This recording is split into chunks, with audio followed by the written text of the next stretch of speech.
Okay, we are live. Welcome everybody. It's been a while since it's been on my channel. This is the Floating Sunday Comic Book Chat. And we've got our regular Rasa right over here. And down in the bottom square, we have a fantastic guest, the Comic Board, the man with many names, Comic Board, Blackpool, Matt, soon to be a MacArthur Award winner. I wish. Yeah. And we're very sad that Mr. Comic Crack, Terrence, cannot join us, but he's got important family things he's doing. And Celia from Norway, great to see you. Yeah. Although she may be in Belgium at the moment. If she sticks around, I've got a book to show her that we've been chatting about on Twitter. So that's one of my show and tells today. Okay. Oh, wow. Oh, cool. Well, maybe we should start with that. We were talking about N.K. Jemisin, who Matt just pointed out won the Hugo Award for a comic book for hey Rick Ray for what's it called? Far Sector. Yeah. Which Matt has been a big promoter of, and I still haven't read it. and I read it, and you should go read it. But I didn't like the art, so I started reading it, and the art kind of pushed me away. And I said, "Well, I know that everyone says it's good. I'll come back to it." I know why you didn't like it, because it looks very different in a graphic novel. On the page, yeah, because it's definitely really brings out in digital format. Oh, absolutely. So maybe I should read it on Hoopla instead, even though I own a hard copy. And that's how I did it. And it's interesting too, just to know that like Rasa is a big deep Green Lantern fan, and I have read very, very little, so it kind of hit home for a lot of different folks, which is nice. I wonder if Celia's read any N.K. Jemisin. I know she reads very widely. I'm intimidated by her novels because they're all very fat. And as I become a lazy comic book reader, pick up I will eventually try the first of those 3 Hugo winning ones. Yeah, the 5th season, I think you'll get through it. It's fat, but it's pretty page turning. The print's fairly big that it doesn't feel like a 500-page book. Okay. Wow. No, that's already the number intimidates me already. But it's always unusual. Every once in a while, a graphic novel wins. Or do they have now a best graphic novel category, perhaps? But anyway, I think it helps promote different authors to the comic book reading world, but maybe also helps promote graphic novels to the science fiction reading world. When one of their heroes does a good comic with us. And like a plan, Google says it's her birthday tomorrow, so happy birthday. It's kind of nice. We lose creators all the time to the movie world now. That to get like other creators coming in from the novel world, I'm really happy with. I like that. So Jemison is on Celia's list. Garage Geek says listen to it on audiobook at double speed. There you go. Then it's half as long. If my brain can handle it. It might depend on the narrator. Yeah. In fact, I love audiobooks when it's a good narrator, and then I hate them with a bad narrator. Yeah. I listened to one of the English comedians' voice audiobook, and I couldn't. It was a serious matter. That was some weird. I don't know. I don't even remember the topic, to be honest, because I was just mesmerized by voice. But I didn't understand anything. What happened? Whatever he said in my ears. But I was just like, that voice is so good. Okay, but I was like, what did I just listen to? I wasn't concentrating. So it's interesting how narration works, or it just makes you maybe. Yeah, some voices they sound nice at first, but they put you into a trance or something. Exactly. I think I was that. We're my daughter and I are listening to Michio Kaku's Parallel Universe nonfiction. Cosmology, physics kind of book. And I don't think I would get through it in print, but the narrator's voice is so good that even we can kind of gloss over the parts that just make no sense to us, but still kind of get most of the gist and stick with it. Whereas I think reading it just in a book form might have been hard. I was listening to Sandman's audiobook. They had a sampler for like half an hour. I got that too, yeah. And that was that is awesome. Because they took actors to do the voiceovers. And Neil Gaiman, who is a very good audiobook reader, is the narrator, right? I've listened to other audiobooks with Neil Gaiman narrating. Yeah, and it's really good to listen to. It's just like, oh yeah, because like you can sense the passion. It is his work, so it's even easier for you probably to like get into the feel of the book itself and what he's reading about. So very important, I think, just to I capture. think the free sample has worked on me. I'll be buying the whole audiobook, I think. Mm-hmm. The samples were great. But then I started watching the Sandman TV show, and it was so much like the audiobook that I felt like, well, I've just listened to this story, so I'm going to wait a little while till I don't remember every detail. I still haven't finished that series. I don't know what. I mean, I'll get preoccupied with other things. I assume it will become a little less faithful to the book as it goes on. I could see a few changes, a few tweaks in the part that I'd already watched. Well, there you go, you guys. Library says they have huge collections of audiobooks and for free. Yeah. Some people's Hoopla has audiobooks on it. Mine doesn't. Mine has audiobooks and movies. Yeah, ours has movies that you never would want to watch, and then audiobooks and albums, audio albums. But since I already pay for Apple Music, that part's not so tempting. So, as gathered from this conversation, I have not watched much in the way of current comic-related media. I don't know if anyone else has something they wanted to talk about before we dive into the hard copy. I watched Thor movie. The only thing I can think of is two goats screaming their head off. And if you have watched this movie, you will probably know exactly what I'm talking about. I can't get those goats out of my head. Because every single time I think Thor now, those goats are screaming the head off. That movie, I don't know what I've seen, and I'm still digesting, and I think it's one of the Taika Waititi's weirdness to full fruition. I don't know. Have you watched, Matt, as well, the movie maybe? No, it's out on Disney Plus now, which I've got, but I haven't sat down to watch it. I'm kind of nervous just because of all the bad reviews with it. Yeah, me too. Just have a piece of advice: just be open-minded, because it will open your mind to the things when you're like Thor. That's what happened. I don't have bad things to say, honestly. I think it's absolutely bizarre, but in some places were fantastic. But it's just the way he took the spin to this, and I know why people aren't fans of that, because it just took weirdness to another level. And as I say, those goats, man, oof, those goats. But it's the right moments, right time.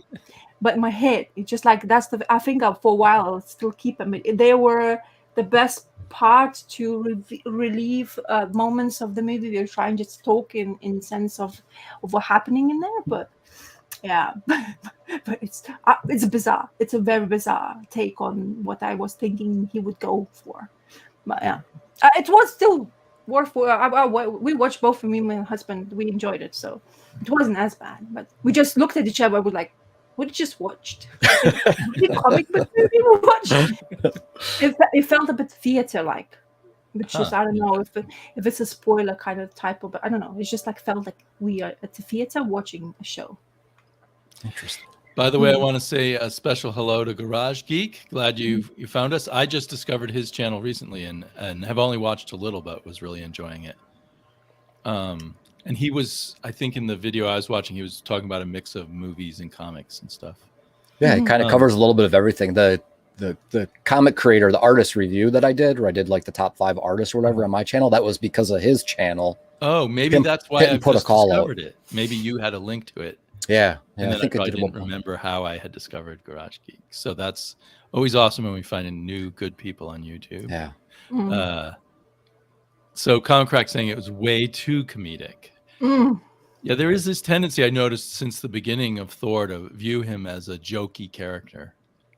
And maybe I noticed that in Brian Michael Bendis Avengers comics. That may be the first one. So yeah, if you, Damien, I know you are quite a big fan of Thor anyway as well, and you like the part of the lore.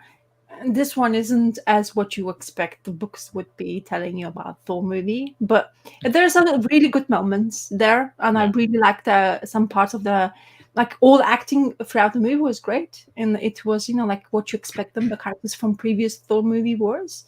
It's just like he says, that the fun fact that they got for, and the gore, the butcher, was great. But like I know why they kept the way they made him to what he looked like, because of like people associating like similarities to Voldemort from Harry Potter. because it's kind of similar in the comic book itself. How the Gold Witcher had this cape, and he was all slick without hair, and all that thing. It just kind of, you could scream Voldemort, to be honest, Harry Potter, the look of it. But that's why I think they didn't use it in the movie. But Christian Bale was good, like always does. He has good acting skills, but just it depends on the director, on the take you want him to go for. So at moments we're looking a bit kind of odd, but the gore itself as a butcher was, for me, a good part of the movie.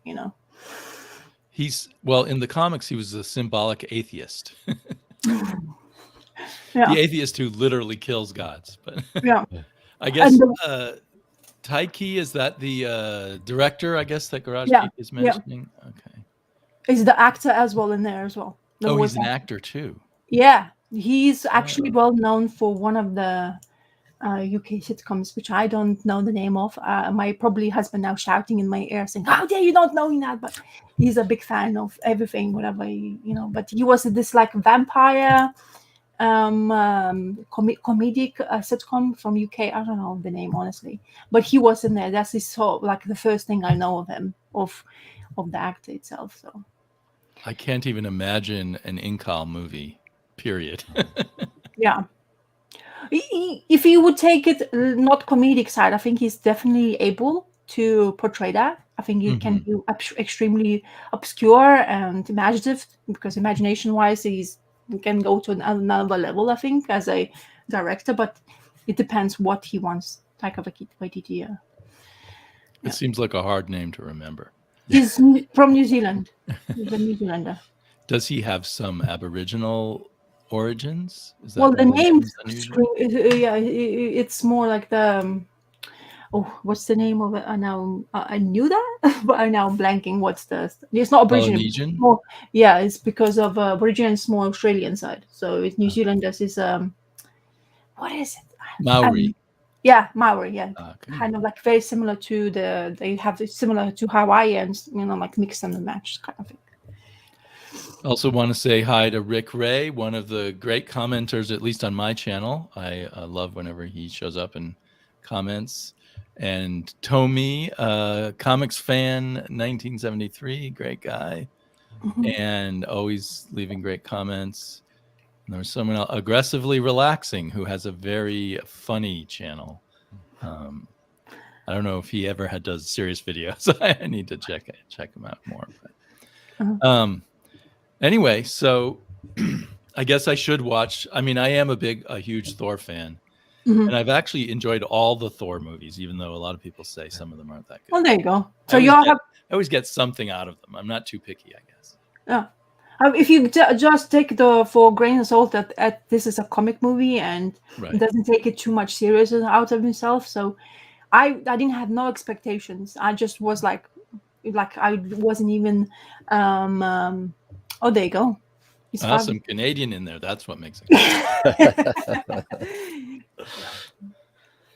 That Thor Ragnarok is the one movie that I always tell people that aren't comic book fans to go out and watch, because I've had friends that are not comic book fans at all. They don't care for superheroes, and I'll sit down and I'll watch Thor Ragnarok with them, and they love it. And it's one of those that just kind of hooks everybody because of the comedic aspect they put into it. So is this kind of the same? Just don't take it too seriously. It doesn't take itself too seriously either. That's the thing. Right. And also I watched the She-Hulk. I'm still up to date. I watch all the whatever episodes available. I'm taking advantage of that Disney month, whatever day, or Disney Day. They make a huge discount on the monthly Disney subscriptions. I use that one. So I watched the movie. Now I'm watching She-Hulk. I'm getting up to date with that. And She-Hulk is as well not serious TV show whatsoever. And it has a long history in the comics of a number of comedic runs. I just wish they took like they would flip it to both sides, more serious side of her and more like quirky side of the lore, and then how she's feeling how you say, not very qualified to be a Avenger, or what everybody's calling on that TV show, even though she isn't. But that's just because the way they take in the series so far. But of course, they have this snapshots of what's to come, and I think only one episode will be the character we all know, the lawyer, superhero, a yellow costume when he appeared first. Stan's creation. I'm not going to spoil it. I'm just saying he's going to come up in the series as well.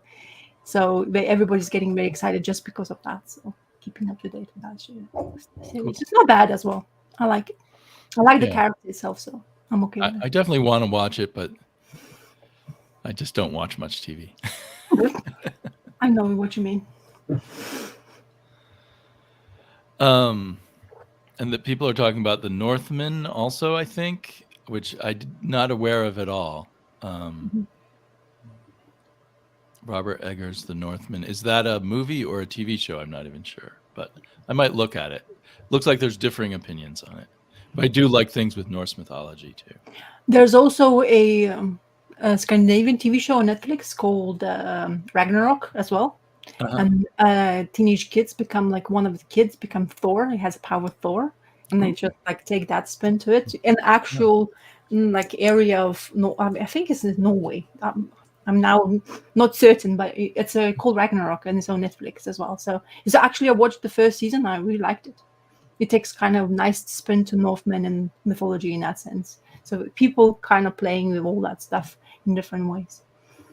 Hey, Chris. He liked the Northman okay. He was watching drunk. It could be a new rating system. You rate it if you watch it drunk versus rating watching it sober. Vikings meet True Blood. That's interesting. Slots run was great. Soul recently. I did like the Soul She-Hulk run. I read that. I've never read Slots. I've read bits and pieces of Burns' run, which the parts I read I liked, but I haven't read the whole thing. I think Chris has a drinking problem. I wonder if Celia's sick of Norse mythology, or maybe it still interests her. Yeah. Let's see. Meat with blood. Okay. Meat. We got the idea. That's fine. Garage Geek grew up on Burn, probably of the generation like me that grew up on a lot of Burn. Mandatory that he's Uncle Lose. During the brief time that I lived in New York City, we would always go to theaters on 42nd Street and bring alcohol in there with us. It did seem kind of mandatory at those ones. Let's see, the comments just keep coming. Javier Peludo's art on that She-Hulk did stand out, and I enjoyed that a lot, and it added to the comedic flavor. Yeah. The My Little Pony was pretty good too. My daughter was so disappointed with the My Little Pony movie. When it came out, she was in her My Little Pony phase, and it was it was not true to the spirit of My Little Pony, and it was a bunch of, because My Little Pony was done by women, and it was a bunch of men in Hollywood that took over the movie and decided how to do it. I haven't rewatched it since she got older to see what I think. I was viewing it through her eyes at the time. Oh, they serve beer, right? We have brew pub kind of theaters here. Not every theater serves beer, but Celia just still likes Norse mythology. That's good. She hasn't got sick of it. It's pretty rich stuff when you dig in. A live stream of reading comments. Sorry, I wanted to be interactive because everybody who stops by here. We care about our audience. Okay, Come on. So luckily for me, the host doesn't have to go first. So one of you gets to go first. Do you feel up for it, Matt? Do you want to? You said that you had a book you wanted to show Celia. Maybe we could do that first. Yeah, that's not a problem. Because it may be near her bedtime. I don't know. Yeah, not a problem. I'll. So we were talking about this on Twitter because I retweeted out that Zoe Thorogood's got a new book coming out next year. This is the one I was going to talk about. She's got a new one or later this year, November, called It's Lonely at the Center of the Earth. And so I read this one this week, and this is a large comic. This is about the size of a Dark Horse Library edition. It's a big book. Wow. And it's under $20. I think it retails for $18.95, about 168 pages.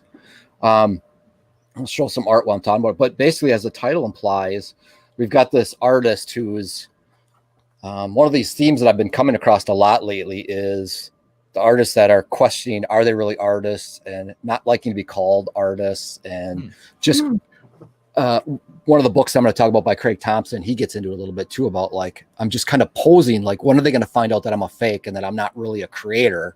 And I've fallen into this role. And you see these people like questioning their abilities, and just their decision-making comes in. So in this one, as the name implies, the impending blindness of Billy Scott, we've got this artist who's like a recluse. She basically has a bunch of flatmates, but she locks herself into her room and does her art, and her roommates don't even know, like, oh, there's somebody named Billy Scott who lives here. Something happens, and at one point she ends up starting to see all these black spots. You can see it in the panel there. And she goes to the doctor. I'm back up just a step. She's making all this art because one of the things she wants to do is get into this exhibit, this gallery exhibit. And right in the beginning, in the first 10, 15 pages, she gets noticed that she got in, and she's got to come up with 10 pieces. And then she has something happen to her, and she starts to see those black dots when she goes to the doctor, and the doctor says, yeah, you've got 2 weeks before you're going blind. And then the whole rest of the book, which is a good chunk of it, like I said, it's probably 140 pages after that happens, is her kind of figuring out, like, is she going to continue on this journey of drawing? Is it worth it? Does she put out these pieces? And the rest of the story is really about her meeting all these people along this journey about what she's going to end up trying to do and what she wants to do with the work. And so there comes this journey of her self-discovery. When Zoe wrote this, I love these scenes with the music. So I'll see if I can show them the way that this coloring is done to show that the music is continuing from panel to panel. It's just really well done. This isn't typically my normal art style that I favor, but I loved what she really did in here. And by the time I got to the end, I got a little choked up at the end with it. It was really done well. I really she was 21 when she wrote this. And it was her first full-length graphic novel. She had done covers for Image ahead of time. And now her new book that comes out in November is going to be published by Image. So she's getting a little bit of a name for herself. She's based over in the UK. Cool. I like her minimal use of color. It seems very effective with her art style. I like how she did stuff where, like, it's just the completely white background. And then she's got the like you said, the use of color. But when I first started out reading it, she does a lot of these panels where she just puts in a full block of color in the background. Yeah. And so I spent a lot of time like trying to come up with patterns. Like, is she doing it only when this person's talking, when that person's talking, when it's from this perspective, and just trying to figure out what she was doing. But I've got to tell you, and then of course there's a cute little puppy in there. But I got to tell you, reading this with the art, I sat down, I was intended to read part of it, and I actually had to, about 2/3 of the way through, I really had to use the restroom, and I wouldn't get up to do it because I didn't want to put the book down. I had to see what was going to happen next. And this is definitely one of my favorite reads of the year so far. I really enjoyed this way more than I thought I was gonna. And I could see, like I said, I thought this one would be one you'd interested in. Like, For the Love of Comics, I think he would really be interested in it. It's a slice of life, but it's got a great story, and it's that journey that she goes through, the characters she meets, the lessons that she learns, but the lessons that she also helps impart on other people, and kind of that impact. So there's a lot to it. And I'm just really excited to see her new November release because of that. Cool. I'm going to keep an eye on it, definitely. I do enjoy those kind of art styles as well. I'm absolutely huge fan of the minimalistic coloring used, especially into like prominent background scenes or music like you were showing that. So that's really definitely interesting and entertaining to look at. Yeah. I'm not sure where the talking about peeing to read it came in, but yeah, I waited to finish it before I went and used the bathroom, so it wasn't in the bathroom with me.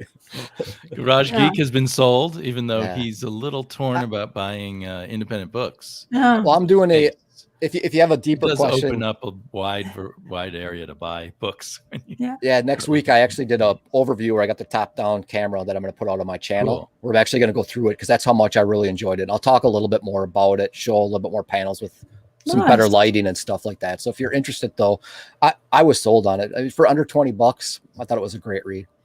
Cool. Yeah, I think you've sold a few copies today. Yeah. Come on, MacArthur Fellowship. This is like, Zoe, come on. You get a couple of pence that way. You know, we're promoting. But that's what the beauty about YouTube channels, don't you think? You guys come up with some books I wouldn't look maybe, or somebody else wouldn't look, and there you go. 2 sold already. It's the beauty and the curse, because there is that running out of space problem that Garage Geek mentions. Yeah. I'm definitely hitting that wall where I've just bought too much. Yeah, and then somebody goes and shows the Simpsons omnibus, and I really wanted that. I mentioned to you, like, I saw you do it, and for the love of comics, I'm like, oh, I wasn't planning on getting that. And yeah. In fact, I was gonna talk about that today, but where did I can't find it at the moment. Oh well. Anyway, that sounds really cool. Rasa, do you have something up your sleeve? Okay. I'll mention my beloved turtles. The beloved. So I'm on 131, which is, can't believe it. So it's been 101 issues I've been picking up of this series. So yeah, I'm going through them quite. But I still enjoy it. So this the new thing they came out, of course, is this Armageddon games, which they are fully advertising it. They're gonna instill Armageddon game. So I'm not picking that up because I kind of felt bad after I enjoyed picking up single issues of this Lad Ronin, but I saw a hardback. It's fantastic looking hardcover. Mm-hmm. It's quarter of the price I would have paid if I bought not in singles. Oh wow, that's significant. Yeah, because singles were quite expensive. They were really, drawn out into a year or more than like for those issues we had to combine it anyway. So I'm not taking it, but my comic book, which I only pick up, is the original series without any spin-offs. It's still very good. The Campbell and Kim Eastman and Tom Waltz, they still in a good reign of turtles. They keep me entertained. There's this frogs, punk frogs. They're going to be probably more prominent in future of the turtles as well. They're saying maybe there will be like another team next to it. They keep on trying to, I guess, expand them.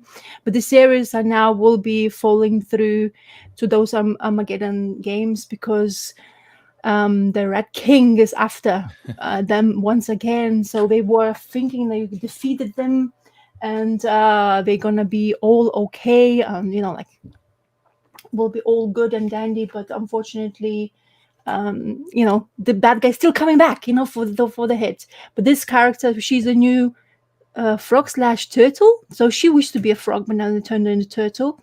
Her name is Venus. So her first appearance happened. Of course, everybody went hoopla about it. Like when you say she wished to be a frog but turned into a turtle, does that mean she was not an animal to begin with? Yeah, she was a turtle. So she was one of the she was one of the punk frogs, and she got into this doctor who was experimenting on live animals or creations in here, and he basically turned it into a turtle now. Oh, okay. Because they had a shell of a dragon. It's just a very involved storyline. Because all I know is the turtles were originally actually turtles who were mutated into. Yeah. Well, no, that's the thing. What the guy who was basically mutilating everyone, he was trying to find what is this thing from the dragon can do, and apparently has really mystical features.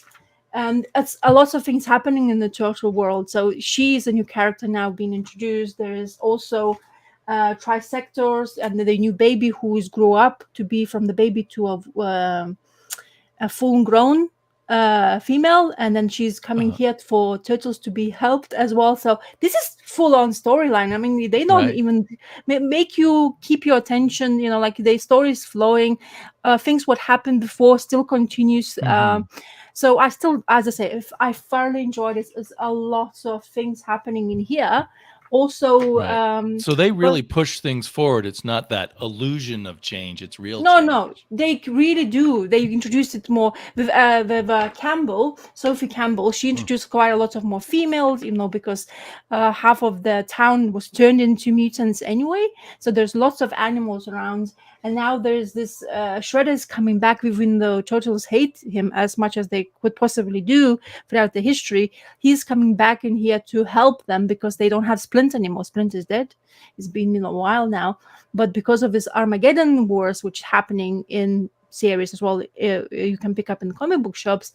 He's coming to help them spiritually to basically find other power, so source something else, a bit more magical stuff. So as I say, they keep on putting this out and making you more and more curious and interested to understand, you know, like the world of turtles. And I guess that they keep you entertained as much as possible. Not everybody likes it, you know, like fully kind of fan like myself. Maybe I would be questioning in some points, but I really enjoy that they keep the faith to the turtles and they continue just expanding the universe, which is what you have to do at the end of the day to keep the audience going to see your comic books, like myself, for example, because they keep captivating me back and I always thoroughly enjoy it. And if you can get hold of those hardcovers where you get everything, all the like other stories they want to expand on the characters, those hardcovers are beautiful things to have.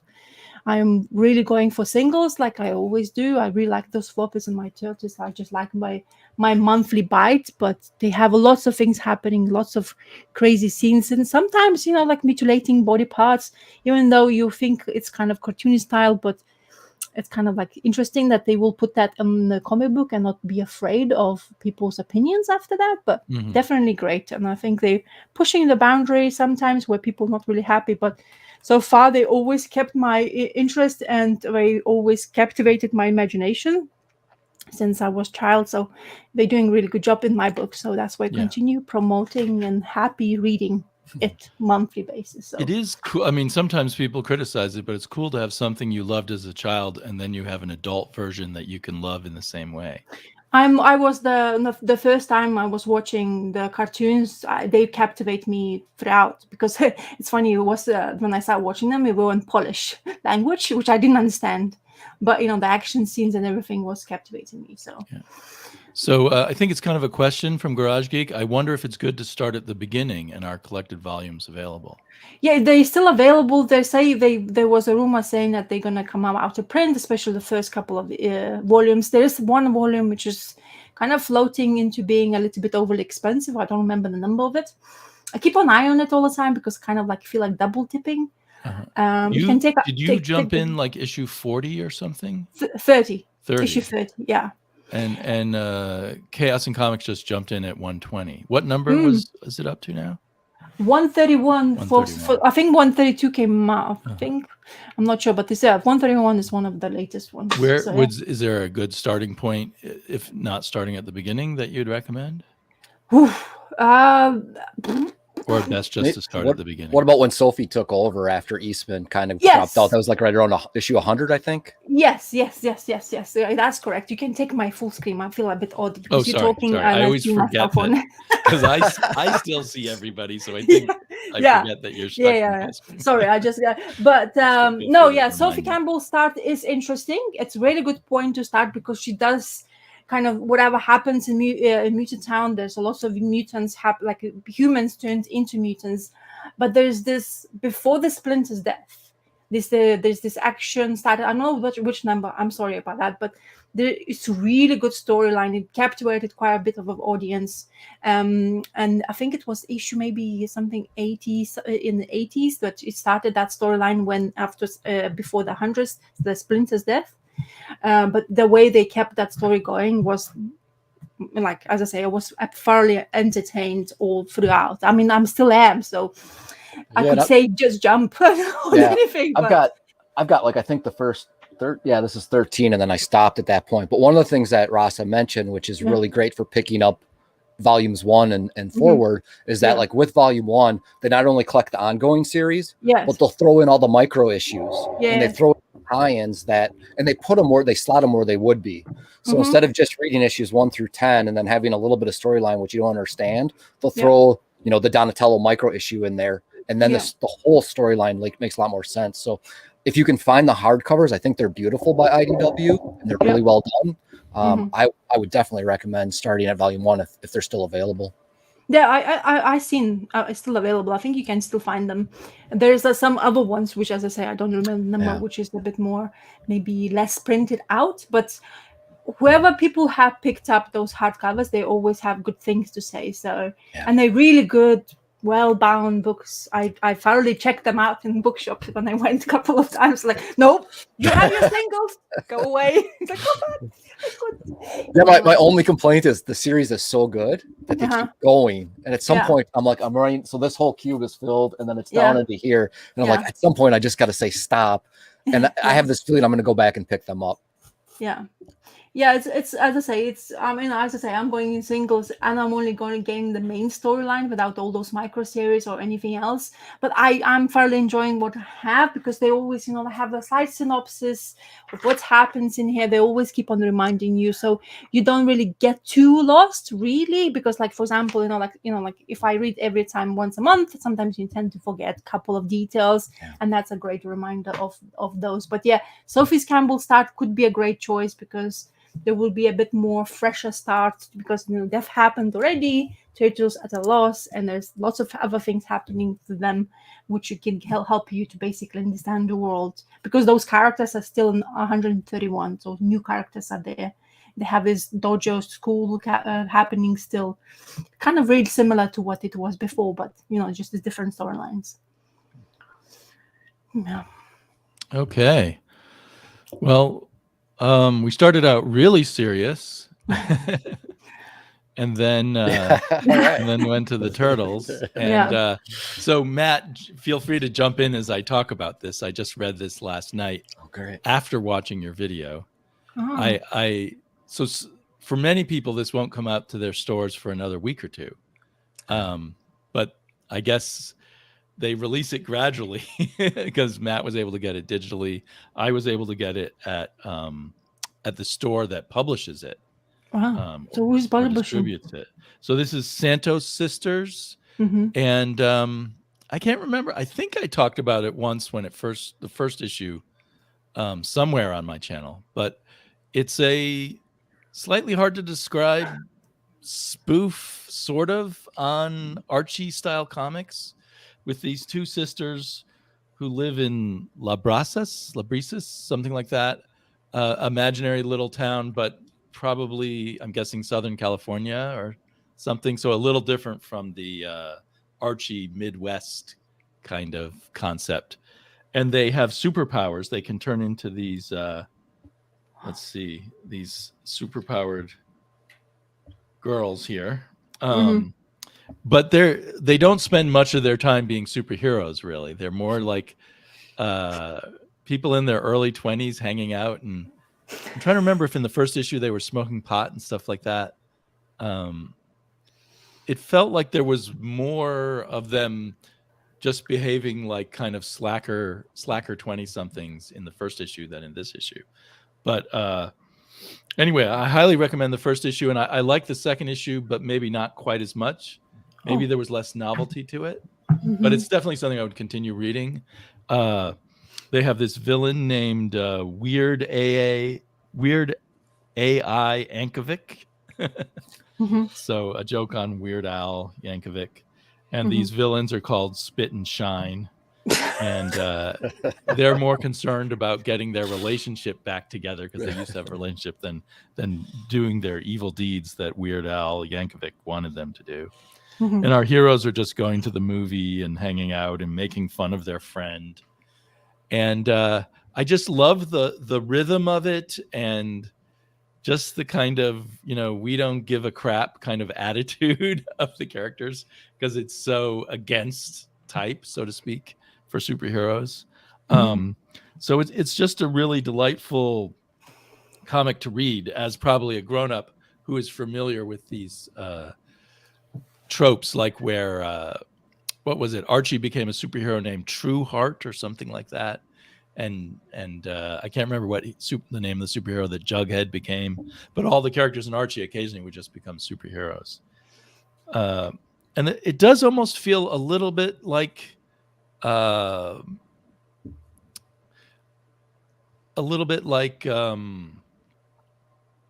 some early Love and Rockets, maybe, or something. Maybe because they're both bouncing off of Archie. And they both kind of focus on the female characters. Yeah, that and the creation of that town, Damien, kind of harkens back to that as well. Right, a town that has more of a Spanish sound to it, if you will. There's less world building so far than there would be in Love and Rockets, and it's obviously their approach is much more just about the humor. There's even this double page spread, which is like one of those old Saturday morning cartoon ads, but it's just all their villains, and it makes me want to see more of these villains: Bridget Spinner and 8 Ball, and Mean and Bad Monroe. That weird eye looks like a Machine Man. He does, yeah. That's weird AI Ankovic. So I would love if they. I don't know if they'll really come back and explore what they've created previously more, but I actually would love if they did that. And the other thing is, they beautifully capture that sort of Archie style art. Yeah. And I think their art is actually better than the average Archie comic. Like it's almost an idealized version of it to me. Maybe because the coloring is so good. It doesn't seem quite like modern coloring, but it's really not as plain and bland as old school coloring. So I have no idea if they got this from this, but there is a Smurfs graphic novel where the Smurfs, I think they get bit by a fly called the Ganap, and the Smurfs turn purple and say Ganap, and then they bite the next Smurf, and all the Smurfs are soon just these kind of zombie-like Smurfs that are running around going Ganap. And here all the kids in town are turned purple and going nerp nerp. So I don't know if there's a connection there. I can't believe Smurfs have the graphic novel as well. That's another childhood thing I'll never forget, probably. That song is coming in my head. Oh, have you read? Do you remember that Smurfs one where they go around going Ganap? I don't recall that one, but I mean, apparently for the English market, they changed the Smurfs turned black in the original. Apparently, for the English language or the American market, they turned it to purple because they thought black would be problematic. I was watching them in Polish as well, so I don't know really. That quite a long time ago as well. Yeah, when you read the first issue, I think you then get. It's hard to explain, but you get what the Santos sisters are all about. To my knowledge, the Scorpion Woman has not appeared except in this poster of their antagonists yet. It screams Archie. They did do an amazing job. Zombie Smurfs. You can look it up. Maybe some of your students have read about those Smurfs going around saying Ganap. That was like one of the most of the ones I read. Smurfs I read with my daughter years ago. That was one of the more memorable ones. So and then so there's 2 stories in this one, and they have fake classified ads, which I didn't realize. Look at a glance, these are actually sponsors of the comic. People paid a little bit of money. So our friend Loading the Cannon, Colin, is right here with his own one. It says a YouTube channel about comics. If you're in the mood for no bullshit approach to looking at and talking about comics, and only comics, look no further. So I'm assuming all of these are like real people, some of whom actually may be advertising their art website and that sort of thing. Yeah, I was shocked when I came across that one. I actually photoed it and sent it over to him. And then Lion's Tooth at the top there is actually a comic shop in Milwaukee that's for a lot of independent stuff right, and here, does their own Lion's designs and stuff. Yeah, so it's interesting to see those in there. So that shows you Lion's Tooth is a cool shop that you should go to. And I wondered about some of the other ads, if they were real or not. Longbox Heroes Collection, that looks like a real ad. Is that a newsprint? This one's selling brushes, but it's called fauxbrushes.com. So I don't know. Brooklyn, New York. Anyway, so it's the whole package is really nice. And then there's a second one where a little dragon comes out of cyberspace, however that happens. And they have another little adventure. This thing I did not get. Saint Isidore. They mentioned Saint Isidore somewhere in the story, but I just didn't get what that's a joke on, or anyway. And this text here was hard to read. Oh yeah, I hate that font. But overall, I think the fun of it is just the whole package, and I think they could go on for quite a while just like this before I get tired of it. What? So this is actual two Santos sisters, or is a creative team? That's what. No, the Santos sisters are these two characters, and the creative team are actually two men, Greg and Fake. I see. So I don't know what their full names are.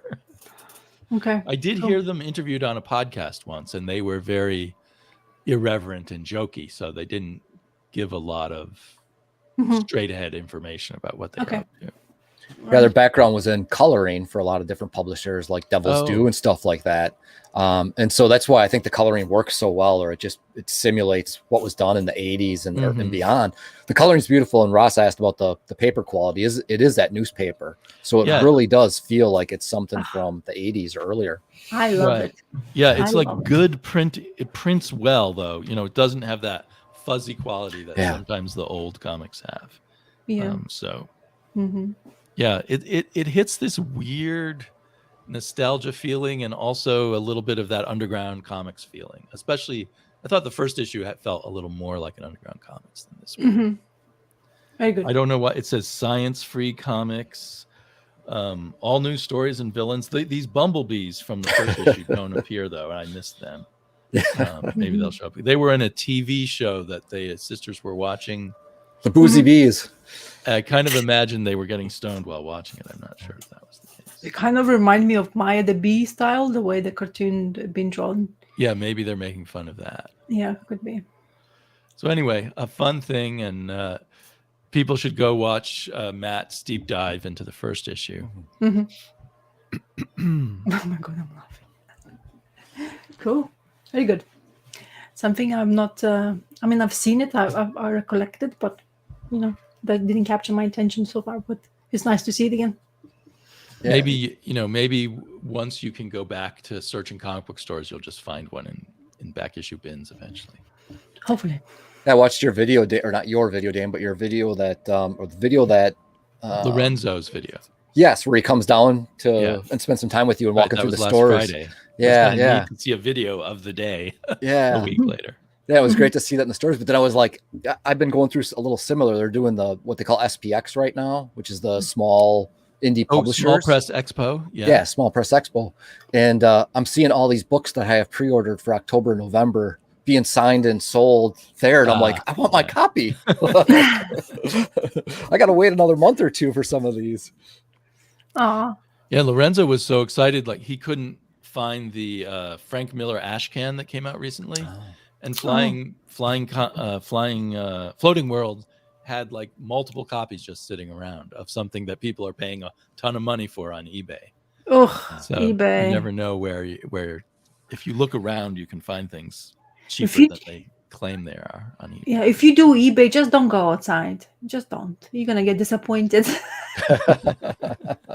Because you go to the shop and you're like, oh, what the hell, man? What is this? Yeah, it happened to me a couple of times, but I don't feel ashamed to say that. I'm curious, Matt, because a while back I thought you were living like a materialism-free lifestyle. So I thought maybe you didn't even have any physical books anymore.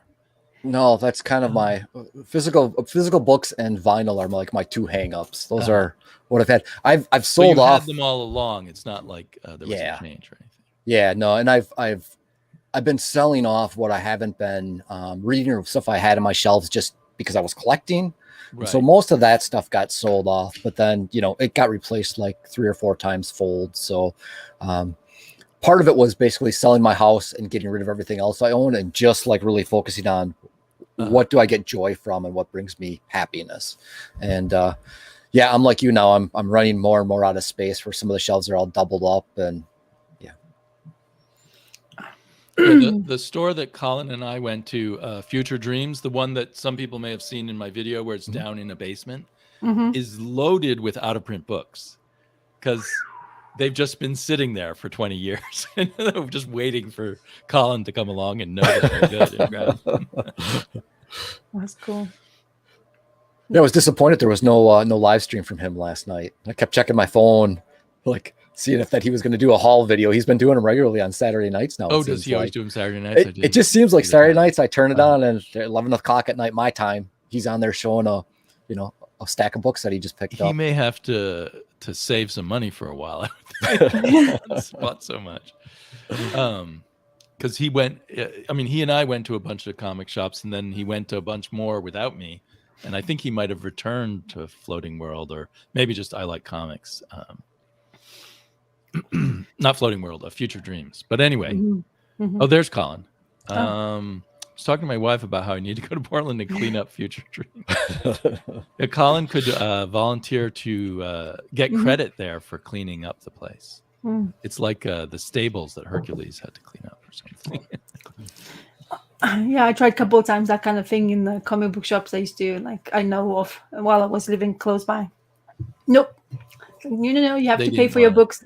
Damn you. I'm offering like cleaning services. Come on, dude. My comic book guy was saying, like, you're going to have too much joy, so I can't take it. I was like, what? You're going to just read those comic books while you're cleaning them instead of doing the job. But yeah, would have loved that. That's a good job to have. And I'm like, oh, this is so amazing. Take that for taking. So Matt, do you want to take center stage again? Do you have another book up sleeve? Yeah, I've got a whole bunch. I think you saw my Twitter this week, so there was a lot of reading. True, there was a lot going on there. Yeah, let me grab issue 1 here. So I picked up, and Chaos and Comics and I were just talking briefly about this on Twitter, but I picked up Chris Thompson's Ginseng Roots. Try to get a better view with the lighting here. And it's actually going to be a 12-issue run. I actually went through, they have it came out from Uncivilized Books out of Minneapolis, and I got they have a box set with it as well. Wow. So they have the first 10 issues out. Issue 11 is sometime in December, I think, is the release for issue 11, and then 12 is going to wrap up early. So what's in the box set? The first 6 issues or something? First 10. First 10. Yeah, so you can buy the box separately if you've been collecting the single issues, or you can buy a package deal where you can get all 10 plus this, and then if you want to, you can pre-order the next one as well. Oh, so is there still room in the box for the rest of the issues? Yeah. Oh, yeah. I see. Okay. Yep. Okay. Yeah, and they're smaller than, so this is Power Wash, so you'll see size-wise, it's not a full size. Oh, wow. Not a full-size comic, but wow, was this really good. So I'll just talk briefly about the first issue or 2. Is he the author that did Blankets? Yes. Yeah. And he's another one that's from my home state. These were printed actually in Wisconsin, and it takes place all in Wisconsin. It's actually right in central Wisconsin. I drive through there when I go to the retreat center. And as it kind of describes, I really like these first couple pages to start with are all this black and white, and they're on like a little bit more of a newspaper feel paper. And then you open up to the scene where the sun's coming up over the ginseng fields. And it's the first time we get these touches of color in there. And it's really cool to start out with all that black and white and then get to this scene. You're like, it stopped me in my tracks. It's very cinematic. It is. There's like very little traditional paneling done. And a lot more of just kind of open flow to it. And what it really comes down to is it's about him growing up with his brother And as a little kid being in the ginseng field and talking about like making money for comics, he talks about they found out that if they would make $1 an hour, and him and his brother right away were like, that's a comic book an hour. And so all summer long, they would work like 40 hours in the fields as like 10-year-olds to make money for comics. And this is another one of those where like the impending blindness of Billy Scott, where he talks about like, do I really want to, am I just a poser? Am I, do I really want to do another autobiographical story here? Do I want to put my family and friends through that? And there's a lot about the history of ginseng, which is, it sounds like it'd be kind of like, for me anyways, it sounded like it was going to be kind of boring. I'm like, oh, I don't really have much interest in ginseng.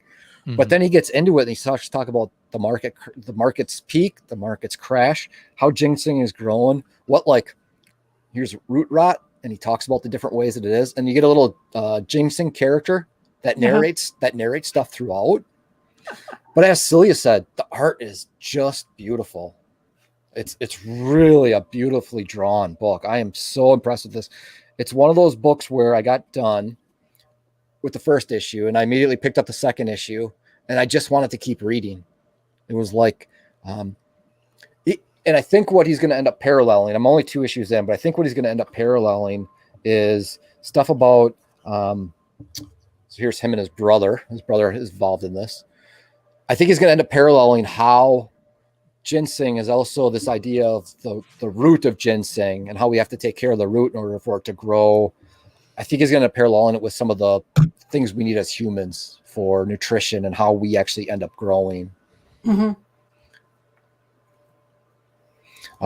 the first book, all of the 2 that I read anyways. So here's the little ginseng mascot here.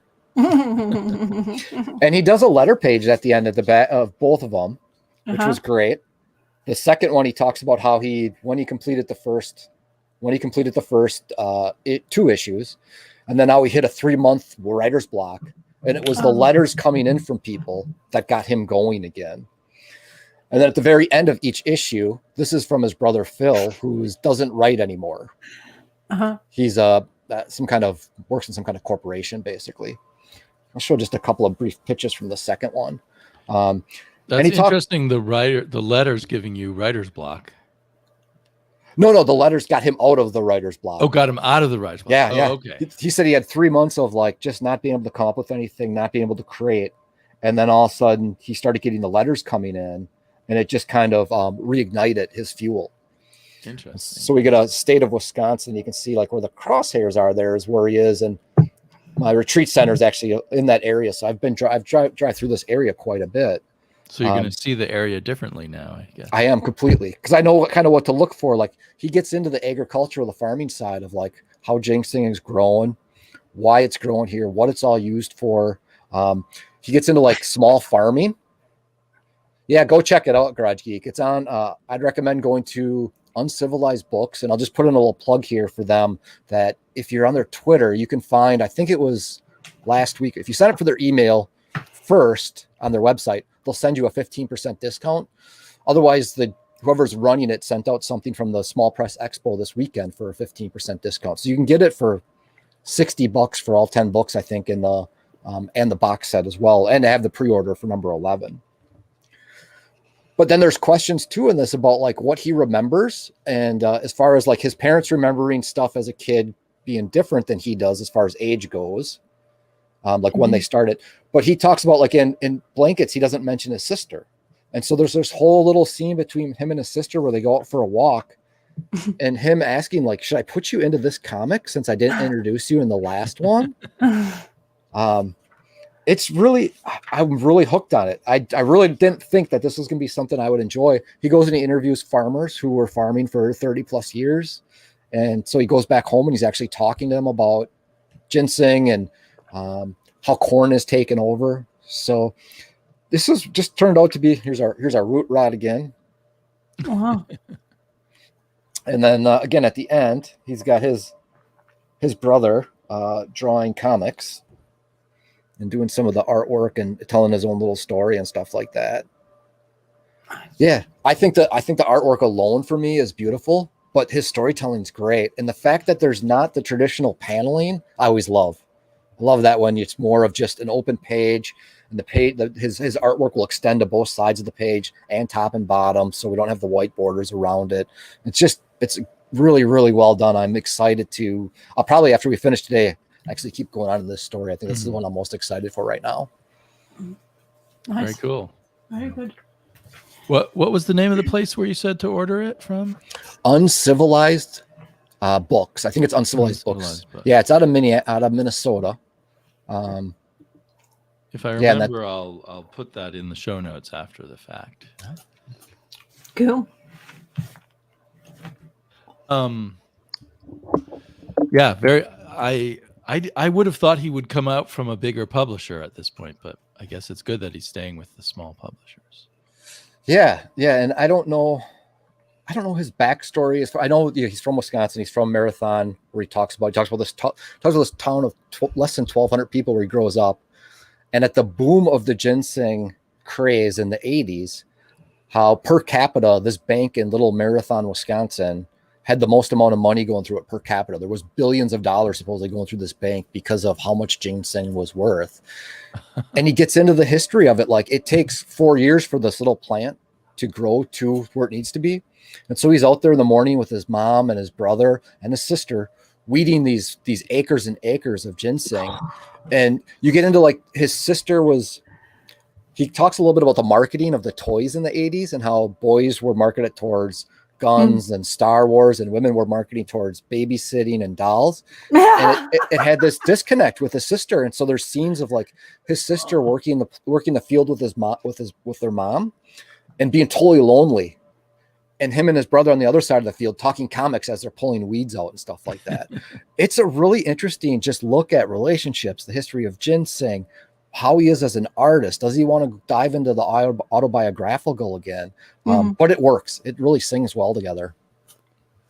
I've there put you go. The link directly into the chat, so people can come back to that, once the chat becomes a permanent part of this video.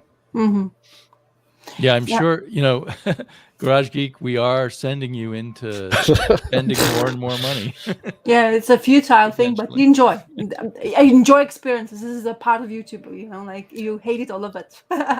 Yeah, I always say also try a mix of, like, using your library.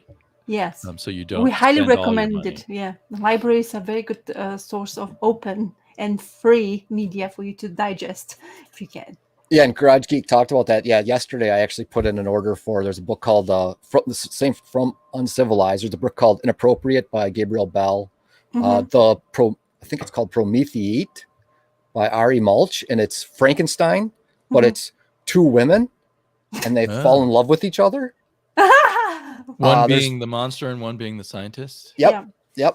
There's the True Swamp set, really, which has 2 issues, and then from another one from Gabriel Bell, which is coming out, I think, next month or November, called Career Shoplifter.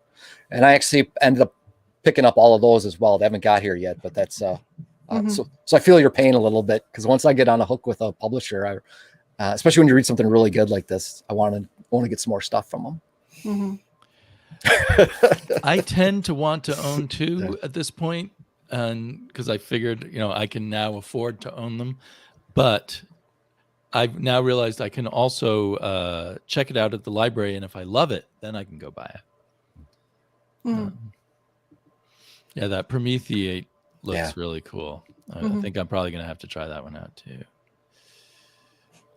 Mass Panther keeps changing his name. BPRD Comics. Good to see you here, Mr. Panther. Yeah. Anyway, Rasa. More comics from you. Maybe from not. Oh, and I meant to mention at the beginning of the show, you were on Meanwhile at the podcast. Yeah, I wanted talking with George, and it was fantastic. I've listened to 2/3 of it so far, and I really enjoyed hearing you guys chat. Okay, so yeah, I was very fortunate to be invited to talk with the podcast, and meanwhile the podcast. And you guys talked about comics a lot, and then you talked about other things like British TV and such.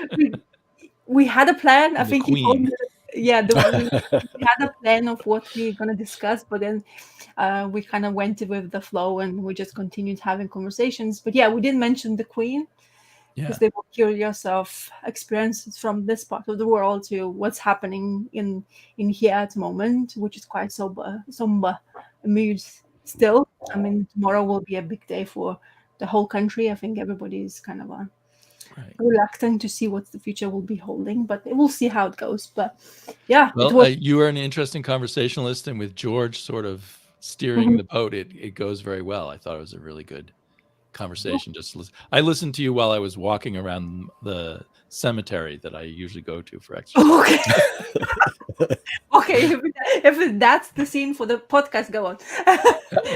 Yeah, it was great to be invited, and also, like, have an experience doing the podcast. I don't do them as often as more time Damien does.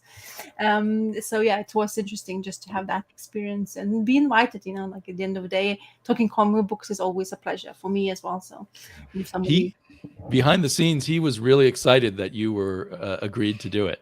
Yeah, he was all nervous. Will Rasa want to talk to you? No, definitely the minute So you're a superstar in his mind. Yeah, so the minute he asked me that, it's like, yeah, for sure, no problem. I just was thinking what the day, like the timing and everything. So make sure everything is, because across the pond it's not always easy, the timetables to put them together, like we noticing in our floating chat. But yeah, it was a very good experience, and as I say, very thankful for being invited and being able to talk about it. And that's the link to it on their webpage, but you can also find it on any podcast app, I believe. Yeah.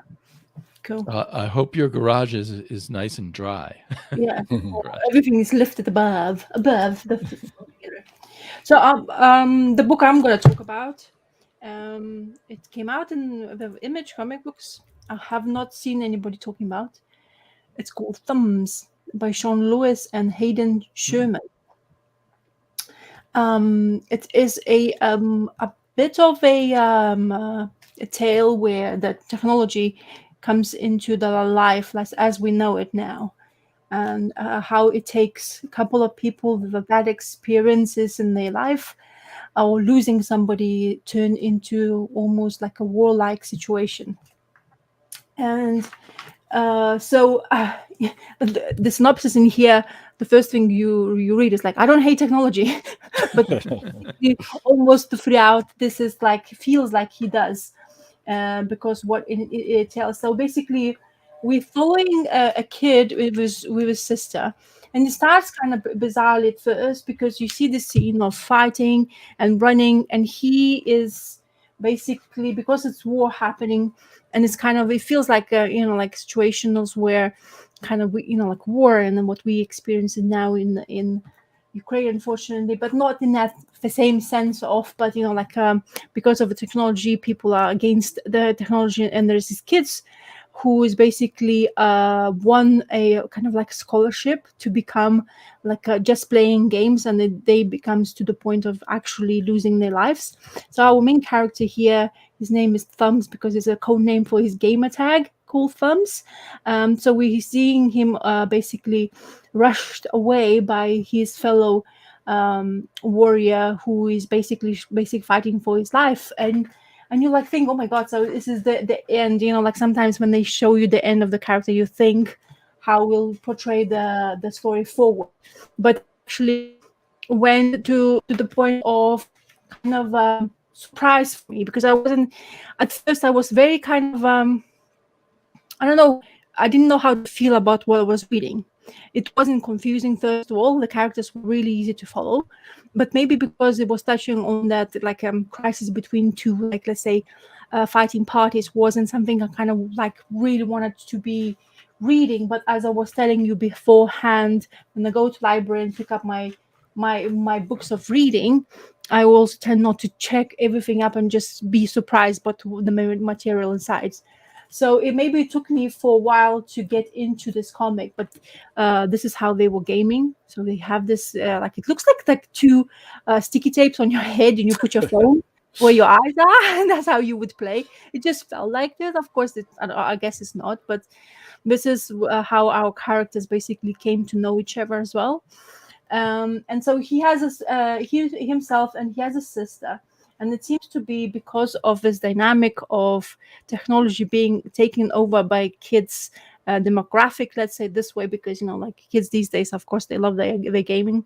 So they don't have the parents around. It seems to be the parents are like they were at the beginning mentioning, like they were in the background, and both of them growing up with this AI system, which was initially the biggest problem in generally, because of one of the geniuses creating this female-like creature who they all call them mum, which was very bizarre moments. So basically he gets into the coma because of whatever happens in the first couple of pages, but then he wakes up 10 years later, being almost grown up, being 15, and imagine you wake up after coma after 10 years while you were a child, and now you're all grown up, and you look at yourself in the mirror and you can't recognize yourself. So he had this of a shock of a life, but while he was asleep, people were dying, just completely annihilated. So yeah, it's very intriguing tale. It doesn't end really well, to whom I won't say, because it would be quite a bit of a spoiler, because this is how kind of like even himself as a writer on a synopsis at the beginning, saying that it's basically about people, about zealots, about both sides of extremists and fascists, about crush of humanity, about embodiment of the people, how we are kind of like people who's narcissists, and who are basically, we can turn around and be a very good to somebody, and turn around and be really horrible to somebody else. So it's kind of a place for those kind of emotions, and of course the technology takes big part of it.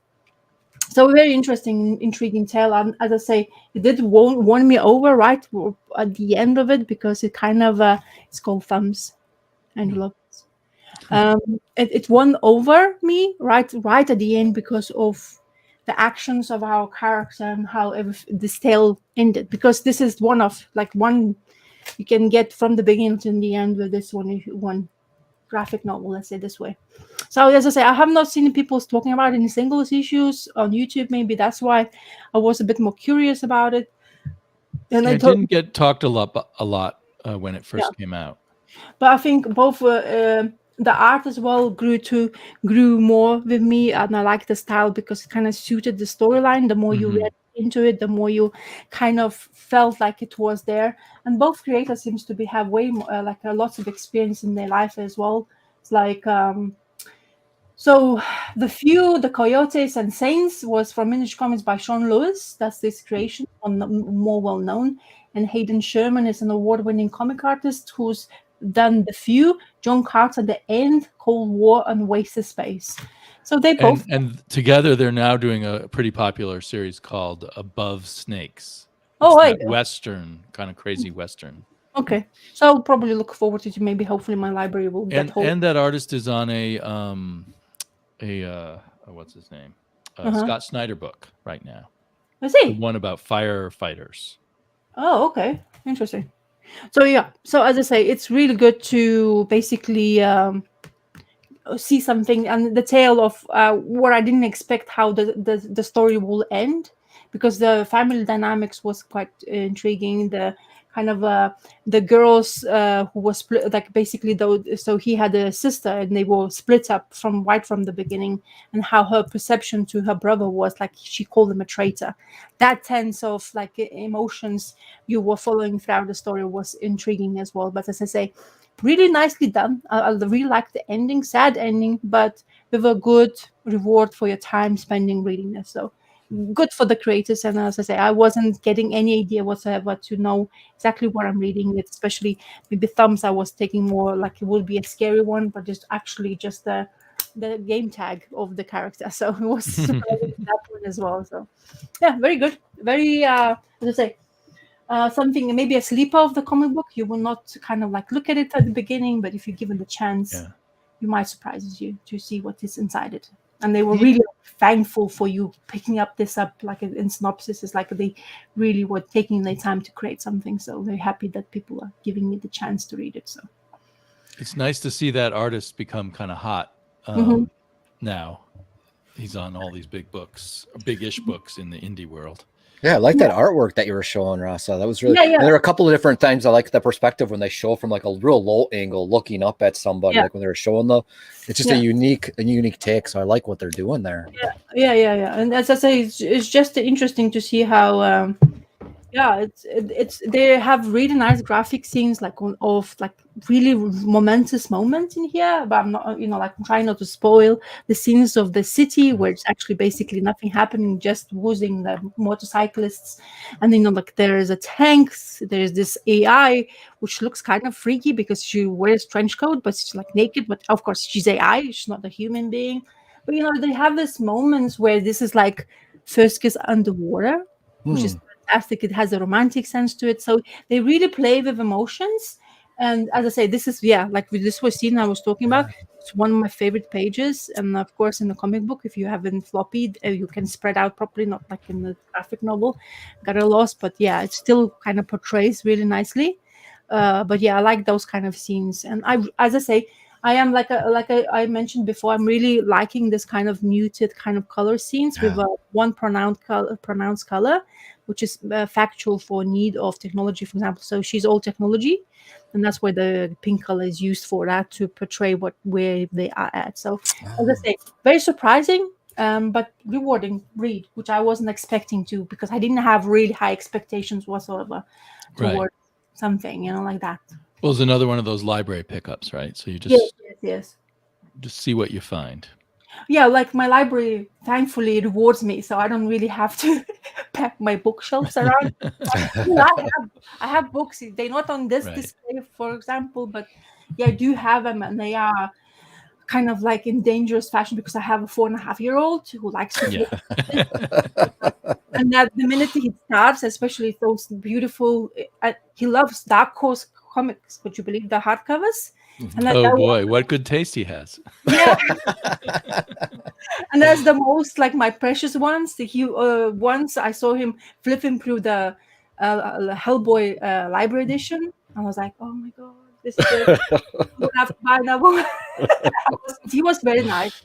I mean, he sees me overreacting sometimes, and I'm trying not to, because at the end of the day, I want to encourage him to read books, and that's the big part of the childhood. I want to kind of make sure that he sees me reading. And when you see a 4.5-year-old flipping through books, it's and if it have that maybe sentimental value and a bit of monetary value, you go you start cringing. Yeah.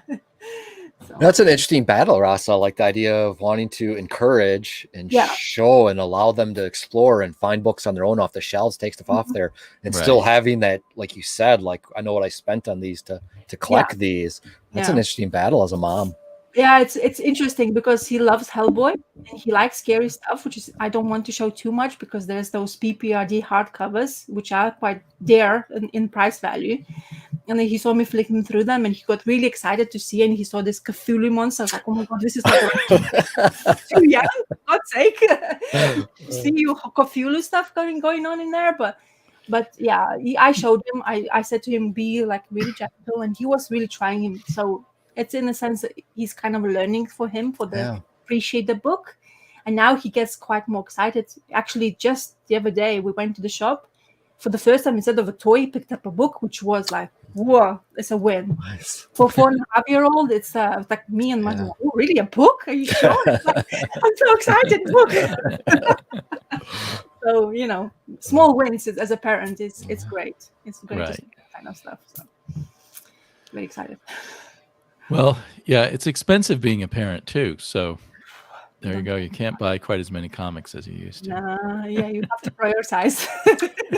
You can be mean. It's I want this hardcover so much, but they're like, no, your child is next to you. You'll take away that need. But it's well worth it. Well worth it. Okay, well, speaking of childhood, I got The Simpsons Treehouse of Horror. There's a fantastic video by For the Love of Comics that's an overview of the whole volume. I haven't read it all yet, but I just thought I'd show you guys that fun little bit there, and the craziness on the cover. Every character in the show is turned into some kind of monster on the cover in this swirling thing. And part of it's glow in the dark, right, Damon? Oh, you're right. I have not tried that yet. Yeah. Part of it is glow in the dark. It's daylight where I am, so I can't do that at the moment. I have to try Send that. my way, Wow, I Damon. completely forgot. Jump through the Thanks for page, reminding me of through the screen. It's dark in here. Do you see it glowing? Yeah, so it's a fantastic volume. I got it from In Stock Trades, and it did have a ding on it, even though it was well packed and all wrapped up. So somewhere in a warehouse somewhere, it got dropped before it got to In Stock Trades. Ask for 15% discount next. I should have. I don't know. I guess I should send them a picture and ask for a little bit of money back. Maybe. I don't know. I'm not going to worry about it. But so let me do. So I've read with my daughter, because we always read Simpsons together. I read the first few stories here. Get us all in the picture so it's more friendly. There you go. I'm not going to be able to get the whole book in. But first off, I loved this. There's just a 2-page spread from our favorite Jeff Darrow. Oh, no, really? Oh, don't tell me now. I want It's just 2 pages out of the whole book. There we go. I'll show you a little bit. I use that for the thumbnail of our picture. I was thinking, why does it look so... Yeah. This is one of the aliens, and so basically Jeff Darrow did a panorama of the alien invasion of Springfield.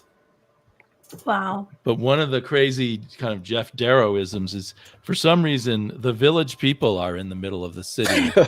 And this alien has just shot a laser beam through every single village person. And its final stop of the laser beam is destroying a donut or sandwich that Homer was about to eat. Oh. And the flaw here is actually there is gutter loss. Just no. Bit.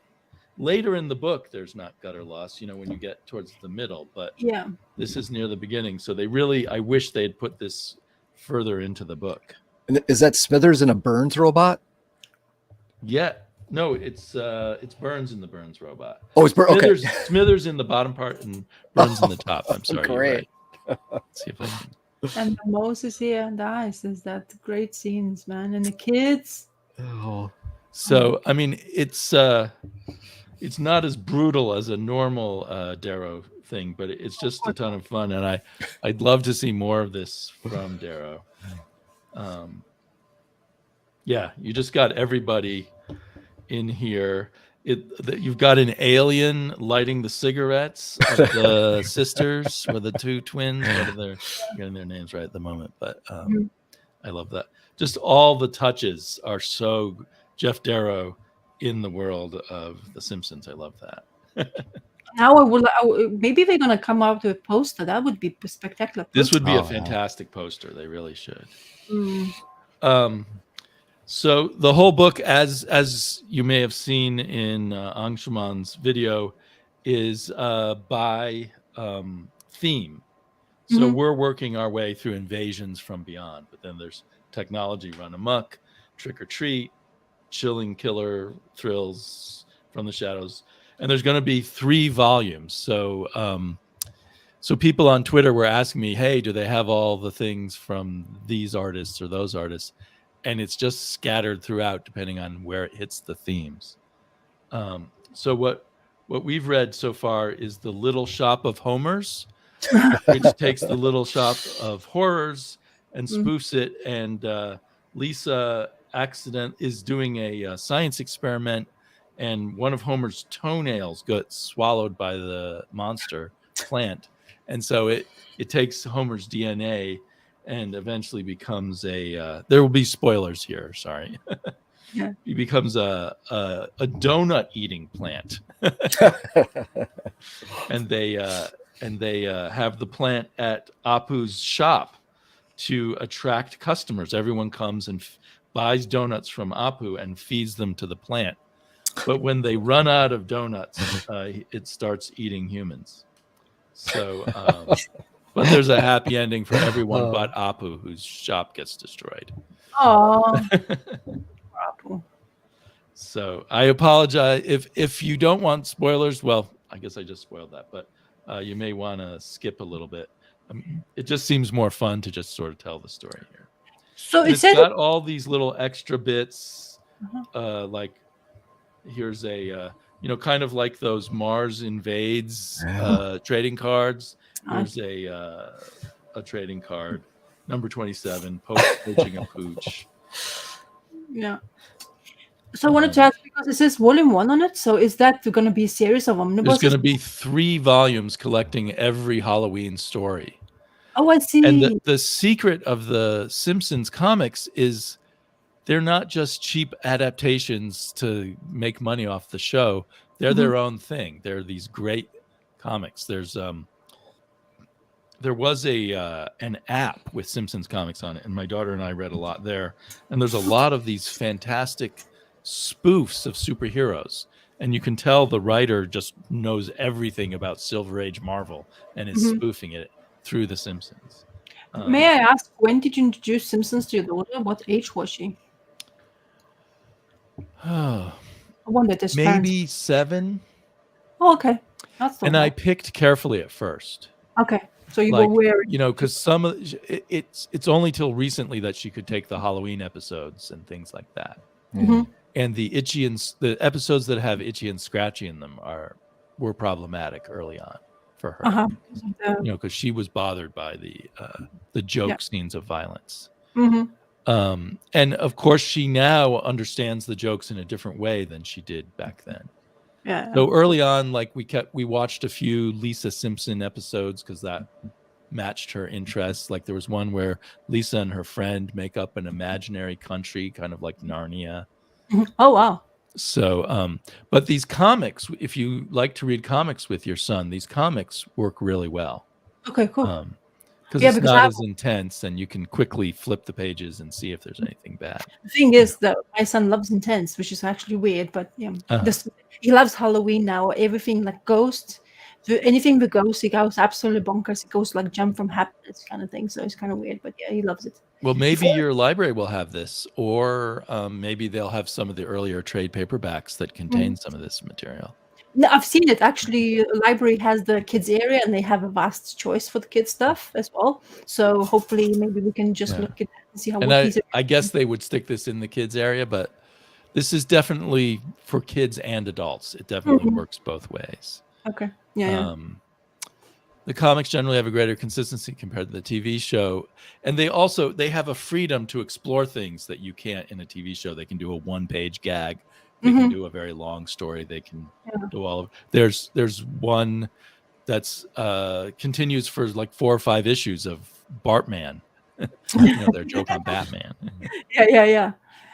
So the next one is a joke on the invasion of the body snatchers. The funny thing about reading both of these with my daughter is she hadn't seen either of the movies.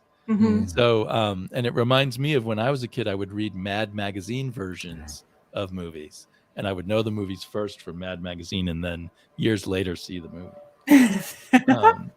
So, and this was quite good. Let's see, it was written by someone. Where's the credits? I don't see the credits. I think you have to go to the first page, isn't it? To know. I thought it was written by someone pretty well known, but now I can't find the credits at all. But you may be right. Maybe I have to go there. But I don't see them on the first page is this. There's like 2 pages before we get to the splash page. Oh, I see. It's called Immigration of the Body Snatchers. And it is all set in an insane asylum where they've dragged Homer, the one person who knows the body snatchers are here, and treat him as a nut. And a lot of the best gags are in the insane asylum. This is the cliched patient's wing. Charlton Heston Messiah Complex, established 1993. Reception desk and concession stand. Anyway, there's just lots of fantastic gags making fun of psychiatry and that in here. And then it runs through kind of the standard scenario. There's Barney's pod version, but Barney's been eating his own pod. And anyway, it was quite cool. It makes me want to force my daughter to watch the original Invasion of the Body Snatchers. Mm. And a running gag is that Homer keeps assuming that Flanders is a pod person, but Flanders is not. So anyway, I love this joke pod person version of Itchy and Scratchy, where they watch paint dry. And Richard Nixon shows up with a pod at some point. I think Matt Groening loves to make Richard Nixon jokes, probably because he's of that Richard Nixon generation. Mm-hmm. But and then let's see, and the last thing we read was this this thing where where it's what do you call it, where you're marketing some cheap thing to a group of people, but it's the aliens marketing a technique for how to steal humans off planet Earth more easily. Oh. But coming up, so we have more to go. And in here, it's amazing who all the creators are in here, including there's somewhere in here is a story written by Lemmy from Motorhead. Oh, oh wow! And Phil Jones. Other unusual people include I can't find them now. Alice Cooper did a story, and Mark Hamill. I guess he's written comics before. Yeah. There's some Kelly Jones art. There's Patton Oswald. Anyway, a bunch of interest. It's a really fun book. Yeah. I'm really glad I got it. It wasn't too expensive as omnibuses go. Mm-hmm.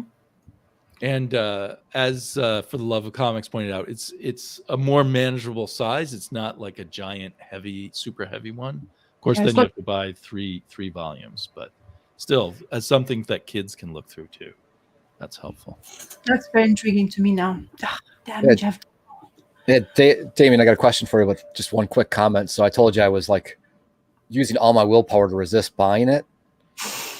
That went out the window when you were showing that. I actually just bought it. So it took me a couple days of resisting, and then I finally, the addiction took over and I started shaking. I had some DTs. And curious about your thoughts on the grouping it by like a theme versus group by issues. I know you're just getting into it, but any opening thoughts on it?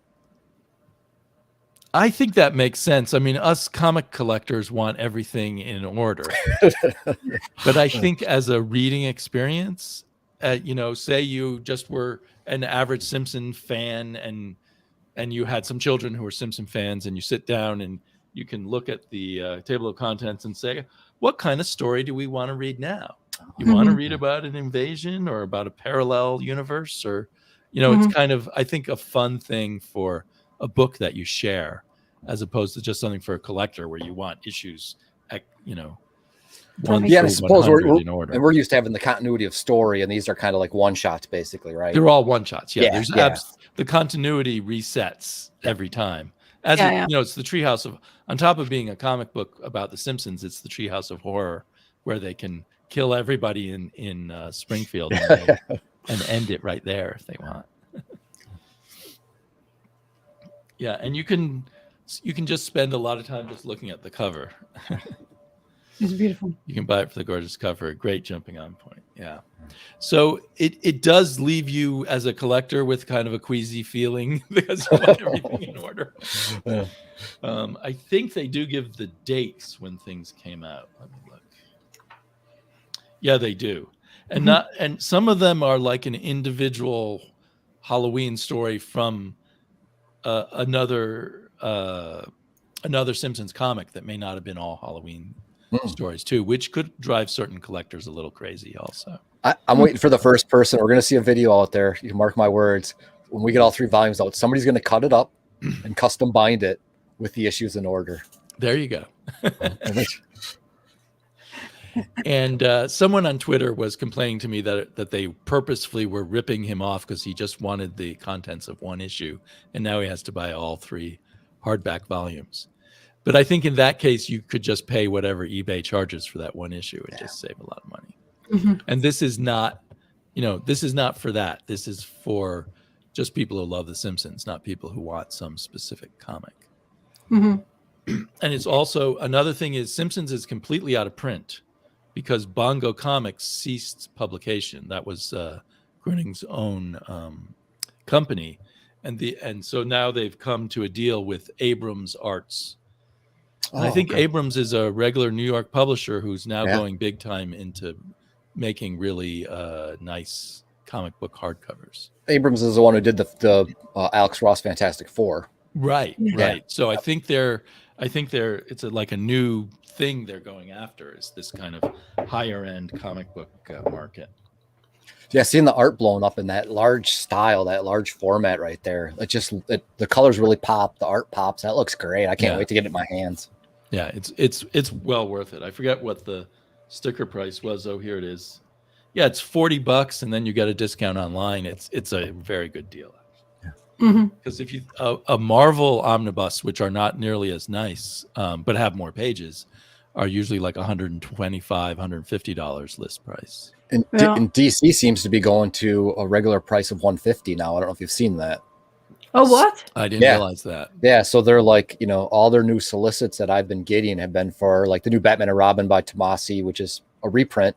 The retail price is $150. So even with 40% discount or 42% discount from IST, you're looking at $90.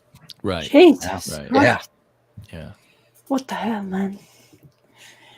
Yeah, I saw that Fantastic Four actually in the shop. I mean, it's funny. I couldn't even open it because it was wrapped in plastic. Yeah. Yeah. It's just, I was like, wow, I want to see it because I saw it, people showing it, like Comic Crack was showing it as well. And I was like, Jesus, but I actually want to see the page because it's quite important for me as that part, because as Alex Ross is basically, the art style is just, as you say, coloring is absolutely outstanding in that book. The cover itself was fantastic looking. But I couldn't see inside, which was like, I kind of wanted to cheat, like I was like looking around, I was like, no, Rasa, come on, how old are you? I mean, you're not 5, so I just put it away. So my inner child didn't. Is there a way that you can make requests to your library to order books? Well, my library has that on their website.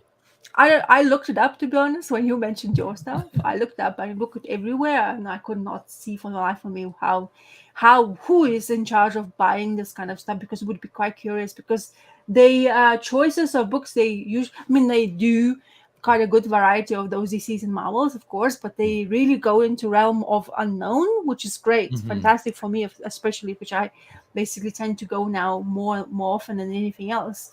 But yeah, I would love to talk to that person who's in charge of buying it. It would be quite a conversation.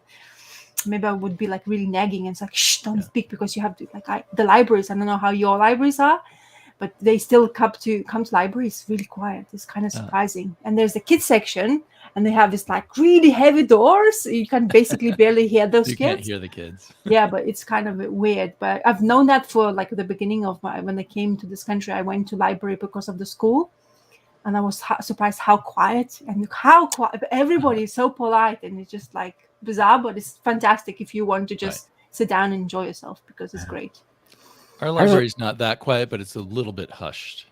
Ours is the opposite. We have people that are on their phones doing like meetings in the library. Yeah, they allow using it as their office space. Using it as their office space. Wow. I've been really disappointed, because I remember as a kid being like Rasa was saying, that's what the library was about, and I'd go there and read. I can't do that anymore. Yeah, it's fantastic. Like sometimes when there was a time before my child was born, I used to have to I just want to clear your head, and you go in and just go sit down and just enjoy it. And it's so beautiful, because it's just like people are really polite, and if somebody just starts talking a bit louder, like in decibels, they'll be like politely say, could you please slowly put your voice down. But it's fantastic. I think libraries, that's beautiful. But if you can just have your space with all those amazing things they have in those bookshelves, it's amazing. So really good. Just wanted to say hi to Jack. He's been a long-time viewer, so I'd like to say hi to him. And yes, you're paying for a beautiful edition. We do have to be selective. Yeah. But well, anyway, it's a good book. I don't know. I bought the Ross book and I haven't read it yet. I like looking at it, but I'm not sure if I'll like reading it or not. But I'll be reading it soon, I guess. Yeah. So this company you said were producing those books, so they are just brand new. Somebody approached them, or did they approach people to say, they're I not want brand new, but it feels like suddenly they're putting out a lot of books. And there's a major book publisher called Abrams, and this label called Abrams Comics Art I'm suddenly seeing all over the place. I think Abrams as a publishing house has been around since the 40s, if I remember right. Yeah, Wow. but not as a comic book No. publisher. No, that's why I'm. Yeah. And I was watching another YouTube there. They were talking about it, and they were trying to. And I don't know. I don't own the book, but they were trying to say that they didn't think Marvel would put in the time to make such a beautiful book because of the construction, the pages, da da da. I kind of had a hard time buying that, but that was their reason that Marvel was farming it out. But Damien, you and I were talking a little bit about like this idea of Abrams is probably paying Alex Ross. And then Marvel's probably getting a cut off the top for letting them use the characters without any of the, without having to do any work. Yeah. I suspect because Marvel's owned by Disney, and in general, the big money is not in the book publishing, that they are experimenting with like, how much could we kind of side load the publishing end of things? And so I think of it as an experiment on their side of, and they like recently letting Dark Horse do Star Wars again. And they have IDW doing certain kids lines of comics for them. So I think that they don't care, they might someday completely just let some other publishers publish their copyrighted, their trademarked material. And focus on movies and stuff. That's my suspicion of what they're exploring. I mean, I could be totally wrong, but yeah, we could be seeing that shift because I think, if I remember right, in the DC solicits for December, they had like 9 trades or hardcovers, and that was it. And that's like one of their lowest ones in years. Wow.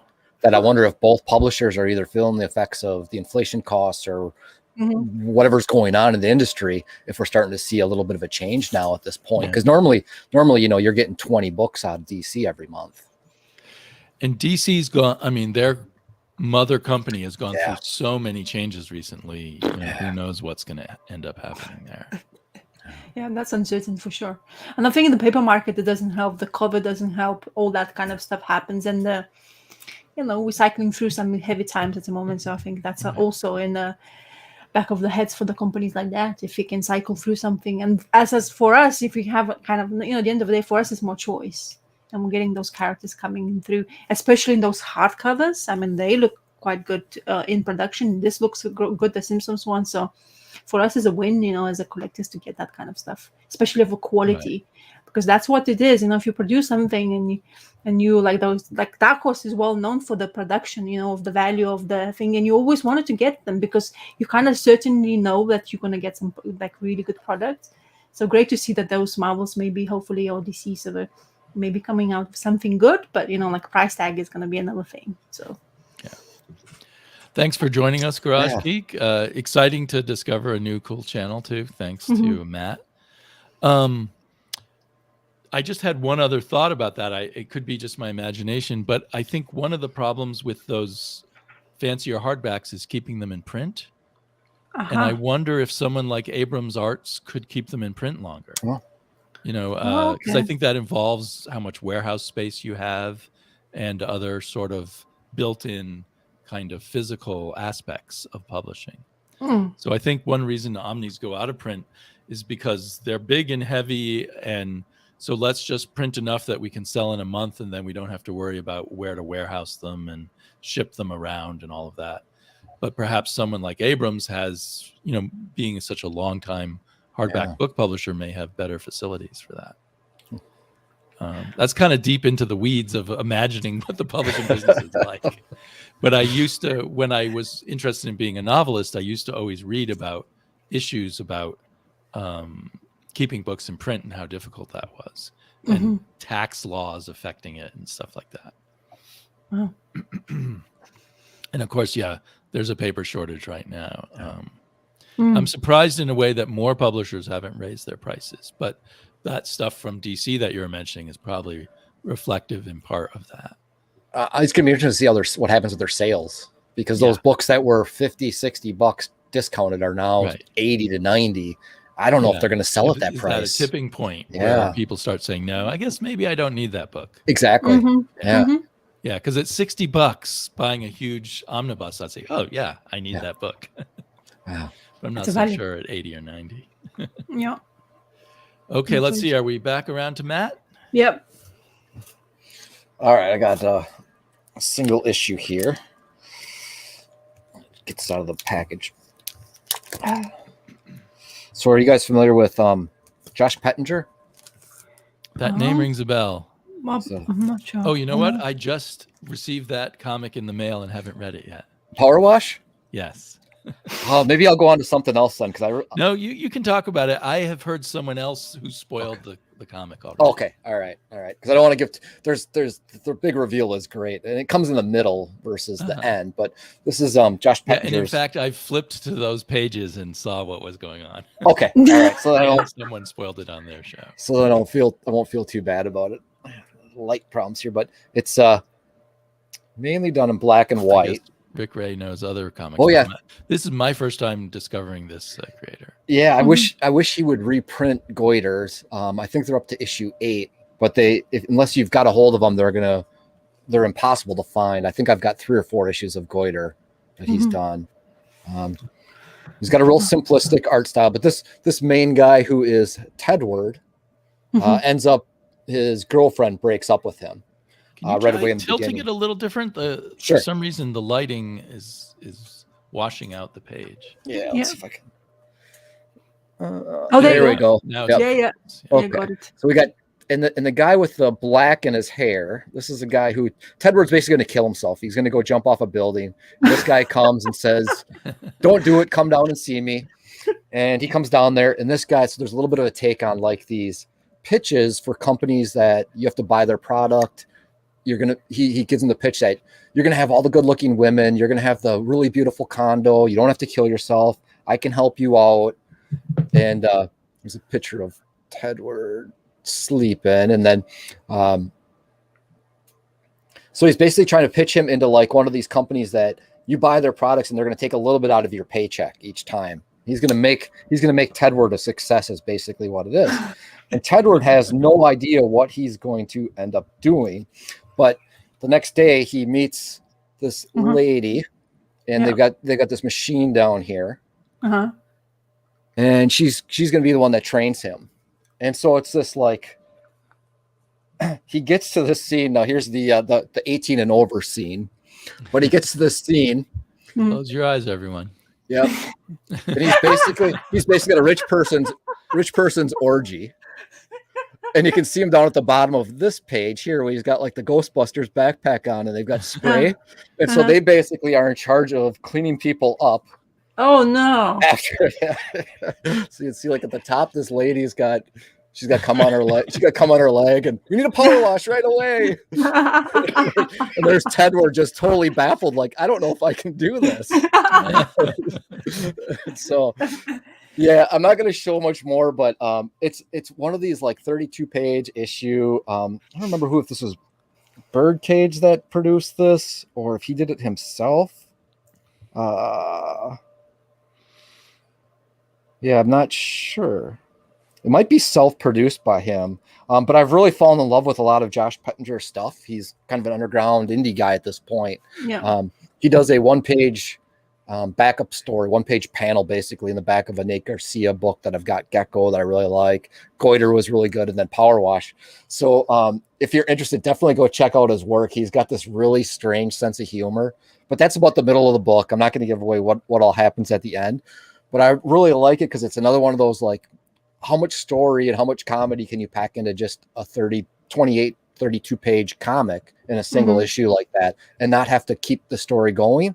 But at the end of it, I want it more Tedward. I want it more of him in my story. And there is the one color. He does add the one panel color here at the very end. Sorry. Of Ted at the amusement park. And that'll make more sense when you get to the end of the original story. But so you think by the end, you're thinking it could be an ongoing character who has different experiences? I'm hoping he keeps going. I said I want it more Tedward, but I wouldn't be surprised if we don't get anything else again and he goes on to something else. Pettinger seems to be one of these guys who just, he comes up with the ideas, he's going to write the story, and then maybe he moves on. Yeah, the go-to.bigcartel.com. So I think you're just buying it directly from the creator through Big Cartel, because I think Big Cartel is a way people sell their individual work. Yeah, I see. Yeah, because I couldn't find it anywhere in the usual sources. But a lot of people are talking about this one. It seems to have got, at least in the YouTube community, because I saw, I think 2 different people mention it. So then I went and ordered it. Oh, good. I'll be excited to hear your thoughts on it. Fun and funny. Yeah, it was like those first pages where it's, there's this down on his luck guy. He's going to kill himself. He's broken up. It's going to be a slice of life relationship story. And you get to what they're trying to do business wise. And it's like, what the hell just happened here? It seems like a certain percentage of kind of the self-published comics or small press comics are novelty comics in a way. Yeah. I mean that in a good way, like the Santos Sister and this one. And then like that Ginseng route is more the literary comics of the bunch. That's good. It was lovely to watch. I was straight away you showing that comic book. Comic Crack probably should be loving that. And I don't know if he's gonna get it. Maybe that's what Comic Crack's doing right now. Yeah. Actually, the image of that orgy actually makes me glad I'm not rich and invited to rich people. Very unpleasant. There's so many good parts in that one. Like I said, for him to wrap up a whole story and just have it feeling like, it was, I want more, but I feel like there's enough there as just a single issue. I didn't have to keep reading on the story. It's almost like, Damon, we've talked, I think, a little bit maybe about like, the way they used to do sci-fi, and it could be a 140-page book. And nowadays everything's got to be 3 volumes. There's kind of a lost art in being able to do that. Yeah, it is a lost art in a lot of media. Very good. And I like the style. I like black and white, and then I just, it just really doesn't, if you use the black and white and lines really cleverly, it just pops the page straight away, and it looks like exactly what did that have? The comic there was a comic recently called Eat the Rich, in which the rich were eating their servants. Yeah, I think so. It was like an Image comic or something. I think so. Yeah. Mainstream. I never read the last issue of that. That reminds me, I should dig it up. It wasn't a bad comic, but anyway, I guess if it was a choice between rich people cannibal parties and rich people orgies, I'd choose the orgy. Very cool. Oh, well. Speaking of rich people, we can go back to Rasa. Oh, well, yeah. The second richest woman in England now, I think. Okay.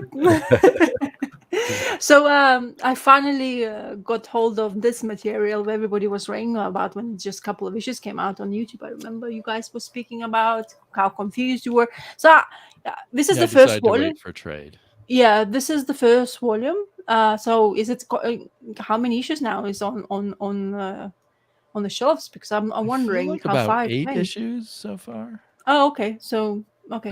I haven't heard about it coming out recently.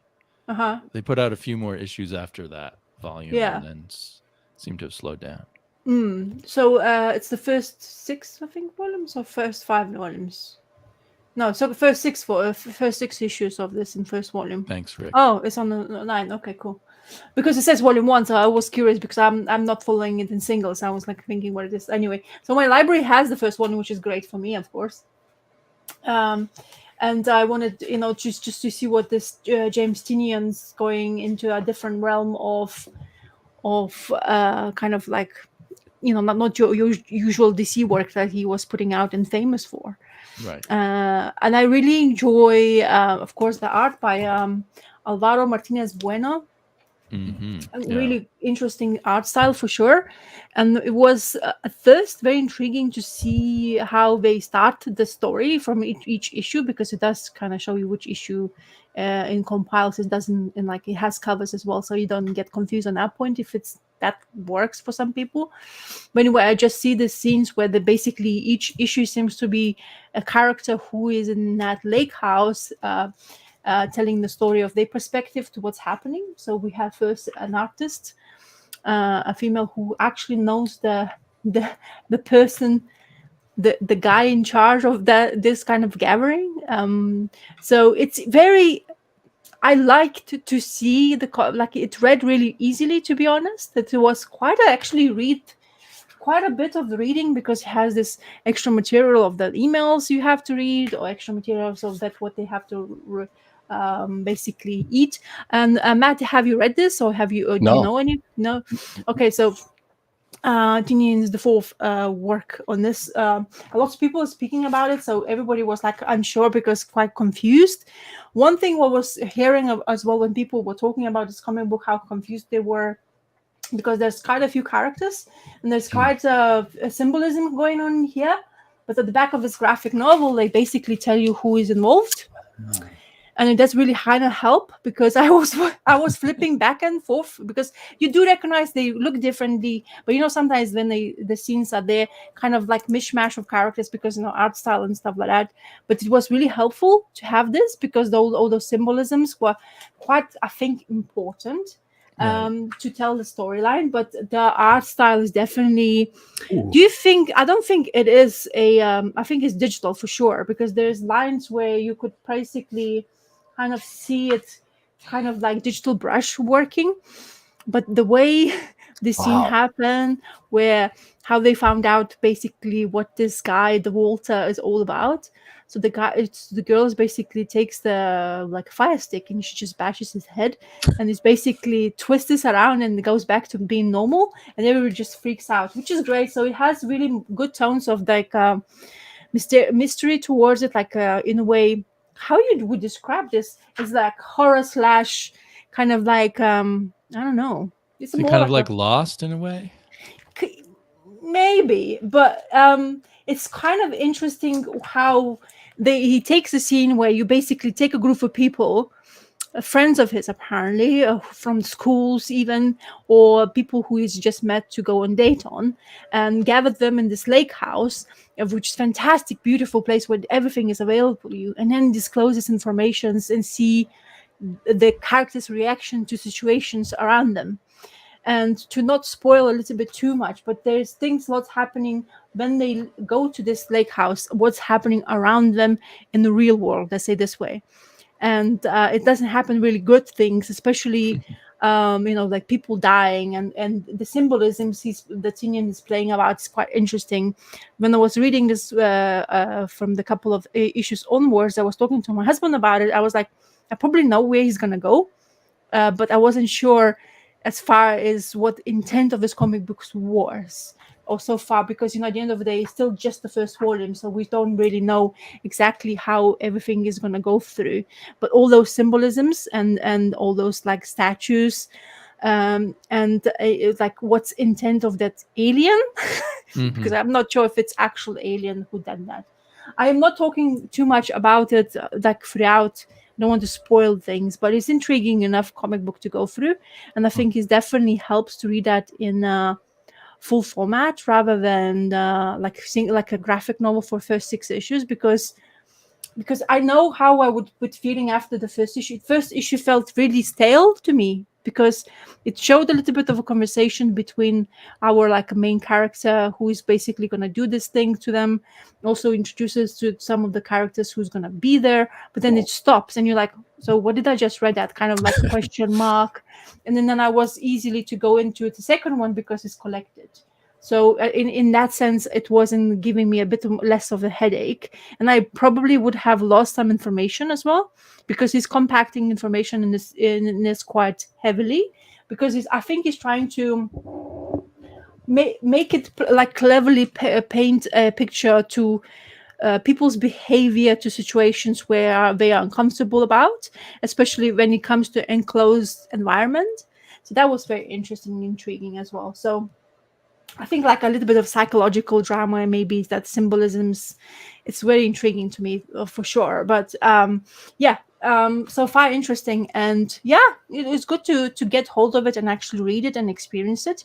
And it's really good writing, to be honest. I'm not saying I'm not a fan of Tinian's, but the more things I know of, it was more DC work of superheroes. But this is kind of interesting where it seems to be he does really like the horror genre as well, the Tinian. I really like the art you showed. Yeah, he does these things where he's doing those spreads with like just 2 or 3 tones. Yeah. And then he was doing other scenes where they're like in a room and the color's just all over the place. So it almost looked like multiple artists or multiple colorists, but I'm sure it's not. But it seemed to be a real varied on how they were coloring the pages. The colorist is Belair, so she's very famous. Jordi Belair? Yeah, Jordi Belair. Yeah. So she's well famous for her work in everywhere. But yeah, he has this nice scenes. Another thing is about graphic novels. The gutter loss was quite significant, especially he does have this every scene. Well, every issue had these scenes where you basically, I can't find it now, of course, but where you can actually basically follow. You need to follow through the page, and you like. Kind of like I was like trying to spread it out, but I didn't want it to like it's not mine. You know what I mean? It's like I didn't want to really spread it out. Well, like this scene, for example, yeah. So you see the pool area. So the person right there in the gutter lost, and then if you can just squeeze it out, it's not even matching sometimes in there. So you kind of see so like I'm maybe like picking a little bit, but that's the beef for me with soft covers. It's just the gutter loss is. Yeah. Unbelievably frustrating sometimes, especially if it's graphically stunning to look at, especially the art style, like it really picked good artists in here. My husband really liked the covers of the actual creator itself. He said it's very mesmerizing to see the emotions in here. And there's other covers done by other people in the back. You see there's Franco Favilia, well famous for this art and stuff. But yeah, it's great to see all the symbolism. So I think kind of felt like Hickman's one of the things where he's doing those writers and the symbolisms, and I think sometimes they play in that part or realm of a similarity to that. But very intriguing book, but it's great to read it in a whole chunk, to be honest. Because I don't know how I would feel about single issues, to be honest. It feels like so much information, and while you continue reading, it grabs your attention. You kind of start noticing details. You start noticing why things happening in surrounding area, how it's basically playing them like marionette toys, in the theater and doing whatever the hell he wants with them. Because, when you take away something what people don't feel comfortable about, especially like food. There was a scene where they basically were like, how are we going to get food? Because they are enclosed, they can't leave the area whatsoever. This beautiful scenery around them, but there is this like invisible walls around them, so we can't really penetrate it to go through. So they feel like caged animals in the beautiful, like heaven-like surroundings with everything available for them. And suddenly food is not there, and they like look at each other and start like fighting, really like fighting each other. It's like, how are we going to do this? And then they subtle nuances, how one takes over, who's lying behind the eyes. Like, it's really interesting how he tries to basically take people in one enclosed environment and play around with their feelings and how people feel uncomfortable disclose themselves, because we don't know each other really. We only know that one guy who basically joined them all together in that house. So intriguing notions in the comic book, which is quite good to see as well. So, I really hope they do a hardback with good binding for that, because the art is so good. Yeah. But DC is dicey. Even some of their hardbacks will have glued binding, which is horrible. It's criminal in my mind. Yeah. Taylor Winder, greetings. He has a great channel where he's one of my favorite reviewers on YouTube. So really nice to have Taylor here. And then Marcus from Circumstances. So I'm putting people's links below. Has a great channel too. And he also appears every week on Indie Comics and Reviews weekly live show, and they're a great team. So yes, and Taylor sells these incredible T-shirts, which I own a number of. But yeah, Marcus Circumstances has a great channel too. So I put both of there's Marcus's link and there's Taylor's link for people who don't know their channels. And Marcus also does a lot of fancy editing on his videos. But anyway, two great channels. Glad they're here. So I guess it's my turn now. I'm trying to decide what to do next. I guess a new comic that came out this past week is called Unknown Kadath. which is based on a H.P. Lovecraft story. Oh, okay. That's why Lovecraft is above. I think it's a translated European comic, which is very common from Ablaze. Oh, okay. But it seems to fit the full page. And it won me over on the first page, where it has its character as Little Nemo. Oh, yes. The old comic strip. And then from there we go into the more standard art, but it's still pretty nice art with this guy who's somehow traveling through an H.P. Lovecraft version of Dreamland, which is horrific. And he's trying to find this city of the gods named Kadath. And I am now going to go read the original book, but I was really enjoying this comic. I think it's only for people who are okay with dream fiction. You know, I think for some people that would just be frustrating. You know, it's all not really real.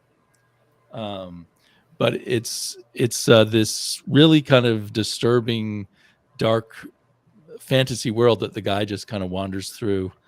And apparently he's being protected by this tribe of cats. He doesn't know it maybe, but they're in the background, like stopping people who might be killing him. And I was just really charmed by this sort of nightmare dream journey. And I don't know where it's going because I haven't read the original Lovecraft story.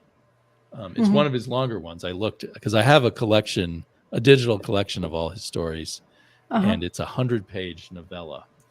Wow. But, so I don't know how many issues the Ablaze edition will be.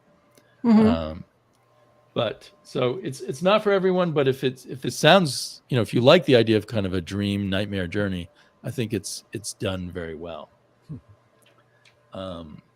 Knowing that it's Lovecraft, I'm guessing there won't be answers for everything at the end, but I'm not sure. Interesting thing when I looked it up is it's a Lovecraft story that never got published in his lifetime. But some people consider it one of his best. So interesting. The whole background to Lovecraft is weird. I don't think I'm spoiling anything by showing the last page. Yeah. But I had a really good time reading that. And I think there's a lot of Lovecraft adaptations, and I've looked at some others and kind of bounced off of them. But this one kind of sucked me in. Maybe it was all the cats. But I think a lot had to do with hooking it up with Little Nemo. That was kind of a brilliant move. So is Ablaze doing collected editions? I think I asked a couple of times, several times on the show. They do collected editions, but they still do them at American comic book size, which because I think Terrence got something, isn't it, from them, and he showed you the copy of that, and it was kind of almost the same comic style, like this, isn't it? Kind of. Right, the exact same size. And if it was one that was shrunken down to fit on those pages, it's still shrunken down in the trade. Yeah. Oh yeah, because there's that castle. What is it called? That comic?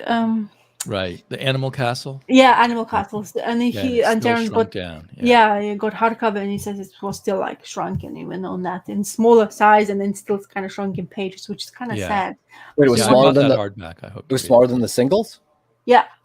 No, it's the same size as the singles, but if you take if you take a European comic book, its proportions are different. Yeah. It's wider proportionately than an American comic. Yeah, so if you shrink it down to fit on an American comic, you have these blank spots on the bottom. Okay. Yeah.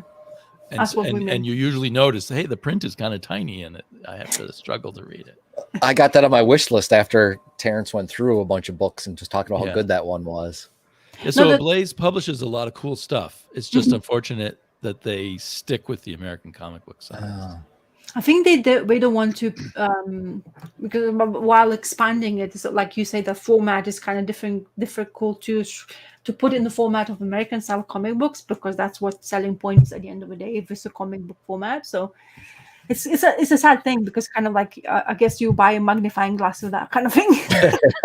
Speaking of magnifying glass, they do include the original or the first third of the original novella at the back.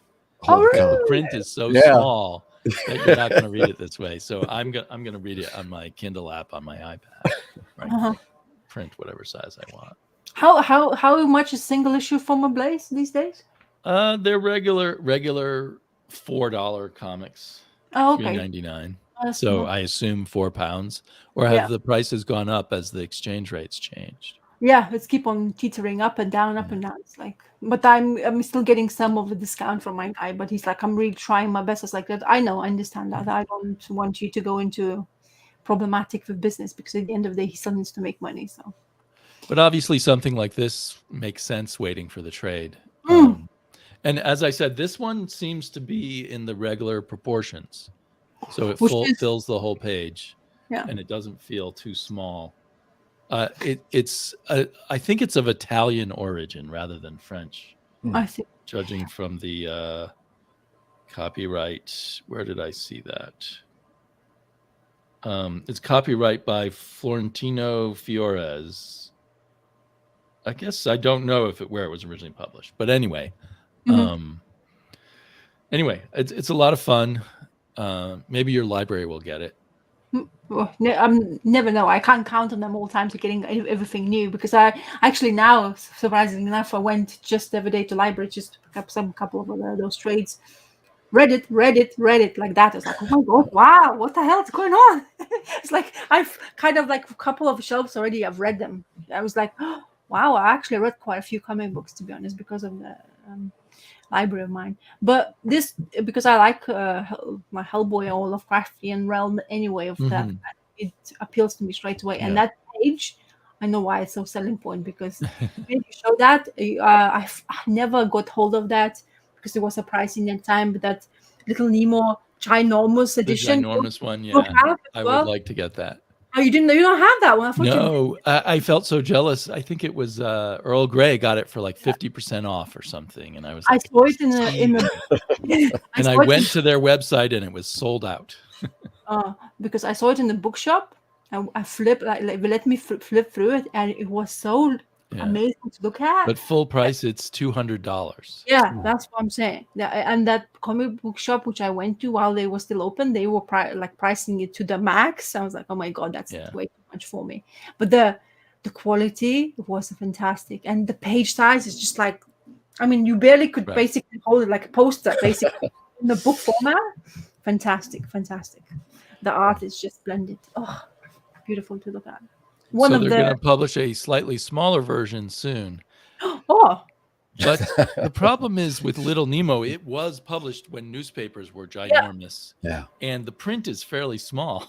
Yeah. It's very hard to read. You can appreciate the art, but it's hard to read the dialogue. And I guess the art is more important than the dialogue. So let's see. Back around to Matt. Sure. I got grab another one out of the bag here. So I thought I would show. It's another smaller one. This is Nate Garcia's Gecko. I've heard that name, Nate Garcia, but I don't know what to associate him with. Yeah, I think you'll like his style, but he's got a unique style. So it's not just my camera. The front is a little bit power washed. These are something he produces on his own from his website. He's got a Big Cartel website as well. Most of his work is out of print already.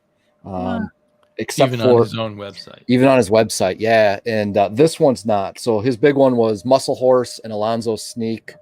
But this will give you an idea of some of the art style here. It looks great. Yeah, so we've get the main Definitely character. Seen that art style before somewhere. Yeah, the main character here is Alonzo Sneak, this cowboy. This is his horse Sheena. I love like that first one where he's sleeping. He's got his hands around his cowboy hat like he's a little kid. And then the very bottom panels, like basically a gecko licks Sheena's hoof, and then you got him standing on the bed to figure out what's going on.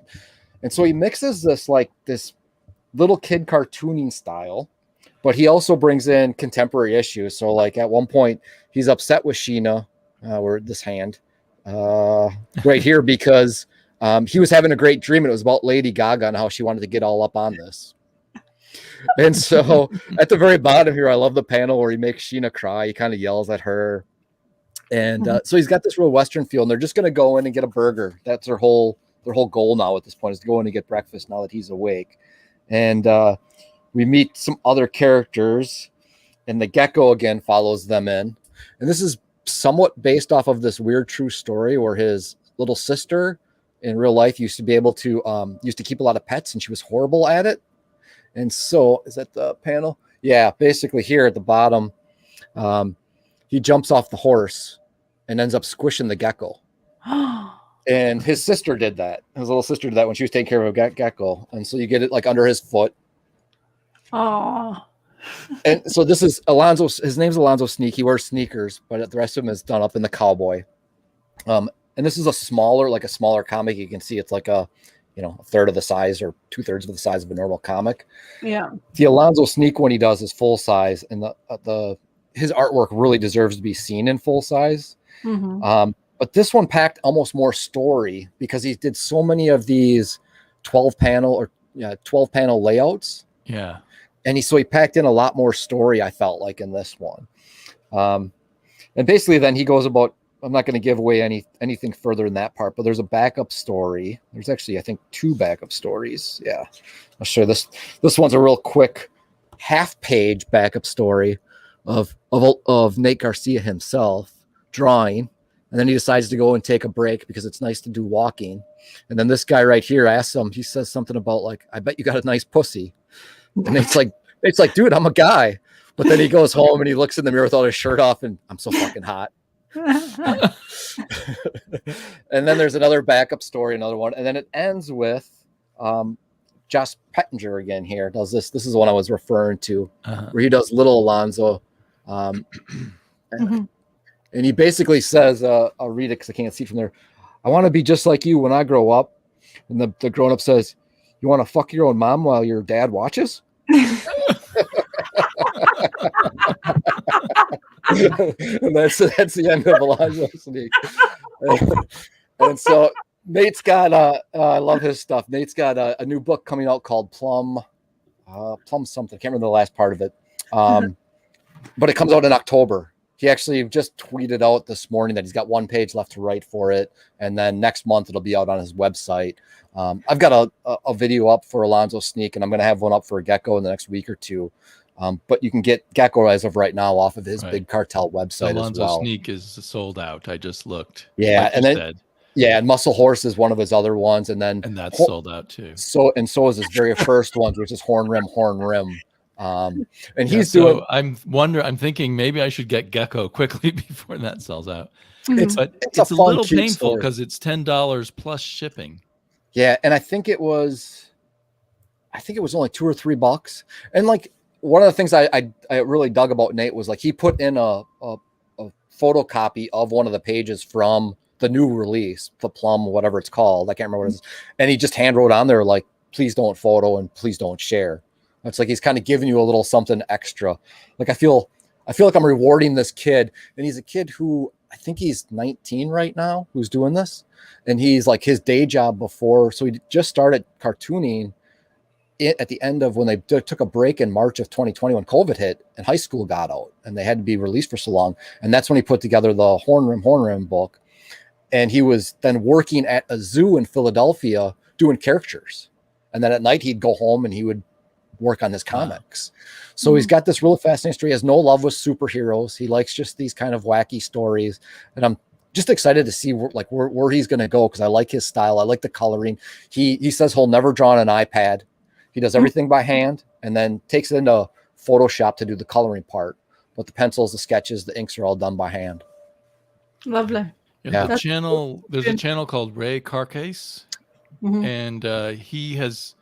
I haven't seen the interview, but he has covered a lot of Nate Garcia's work also. So that reminds me where I've heard the name. Yeah. And I actually ordered another book then, if that's the same guy. Does he have a thick book? No, I think all of his or some other thing that Ray Carcass covered then. Anyway. Yeah. And hello, Sean. Actually, Matt here talked about the most recent Josh Pettinger book earlier in the live stream. Power Wash. Yeah, at some point. You mentioned Goiter's out of print now. I think you can get 1 or 2 out of that. Issue 8 just came out, and I think there's 1 or 2 available if you dig through like Silver Sprocket and some of the small indie publishers websites. You might be able to find 1 or 2 of them, but the rest of them, I've got a couple of them here. At some point, maybe I'll do a video on. I've really enjoyed, like I said, between Power Wash, Goiter, this backup one he does at the end of Gecko. I mean, I really like his sense of humor. He's out there a little bit. Mm-hmm. Wits End. I don't know if I know that channel. I mean, neither. I'll have to look for that. There you go. Something new always. Yeah. Hi, Sean. Yeah. Okay. And Birdcage Bottom might have an issue. Yeah. Birdcage Bottom, a website, I guess. Okay, so back around to Rasa. Okay, I'm going to show you something I have not finished reading because, I don't know, I guess I got into more the art than the storyline. Okay. You will guys all know about this because I'm late bloomer to that kind of stuff. But then House of... Oh, yeah, I got that one in single issues way back when. Yes, so I actually completely, because I remember I'm a big fan of Ian Bertram's art.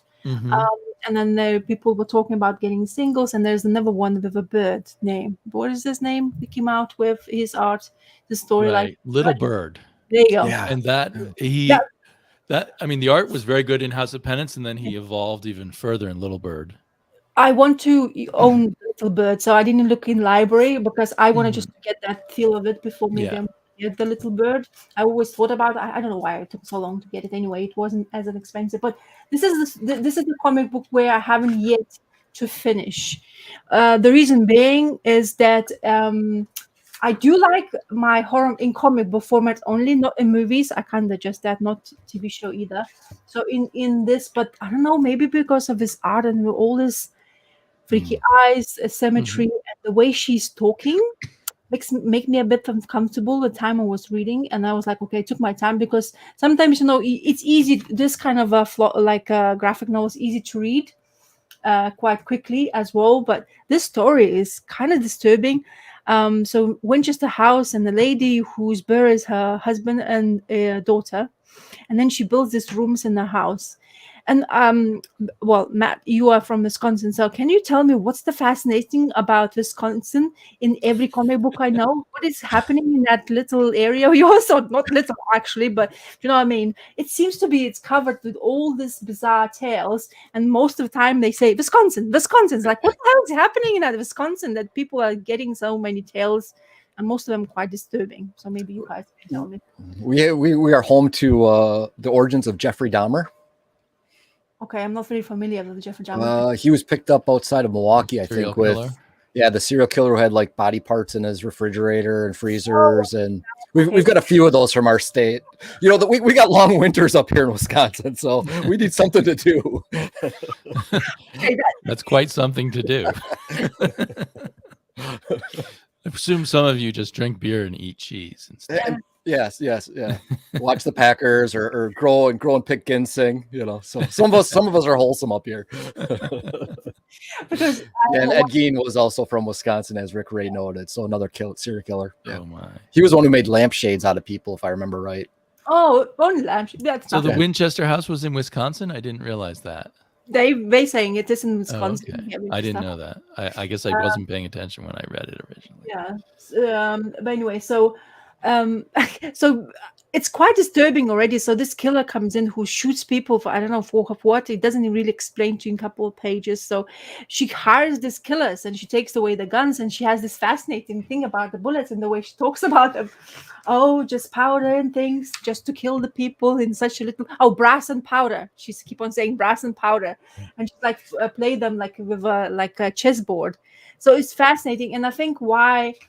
I kind of want to take time with this because it's really kind of the way Ian Bertram's art for me works. Sometimes you can be feeling like fairy tale. Also, you can sense the most uncomfortable while the colors are so beautifully portrayed.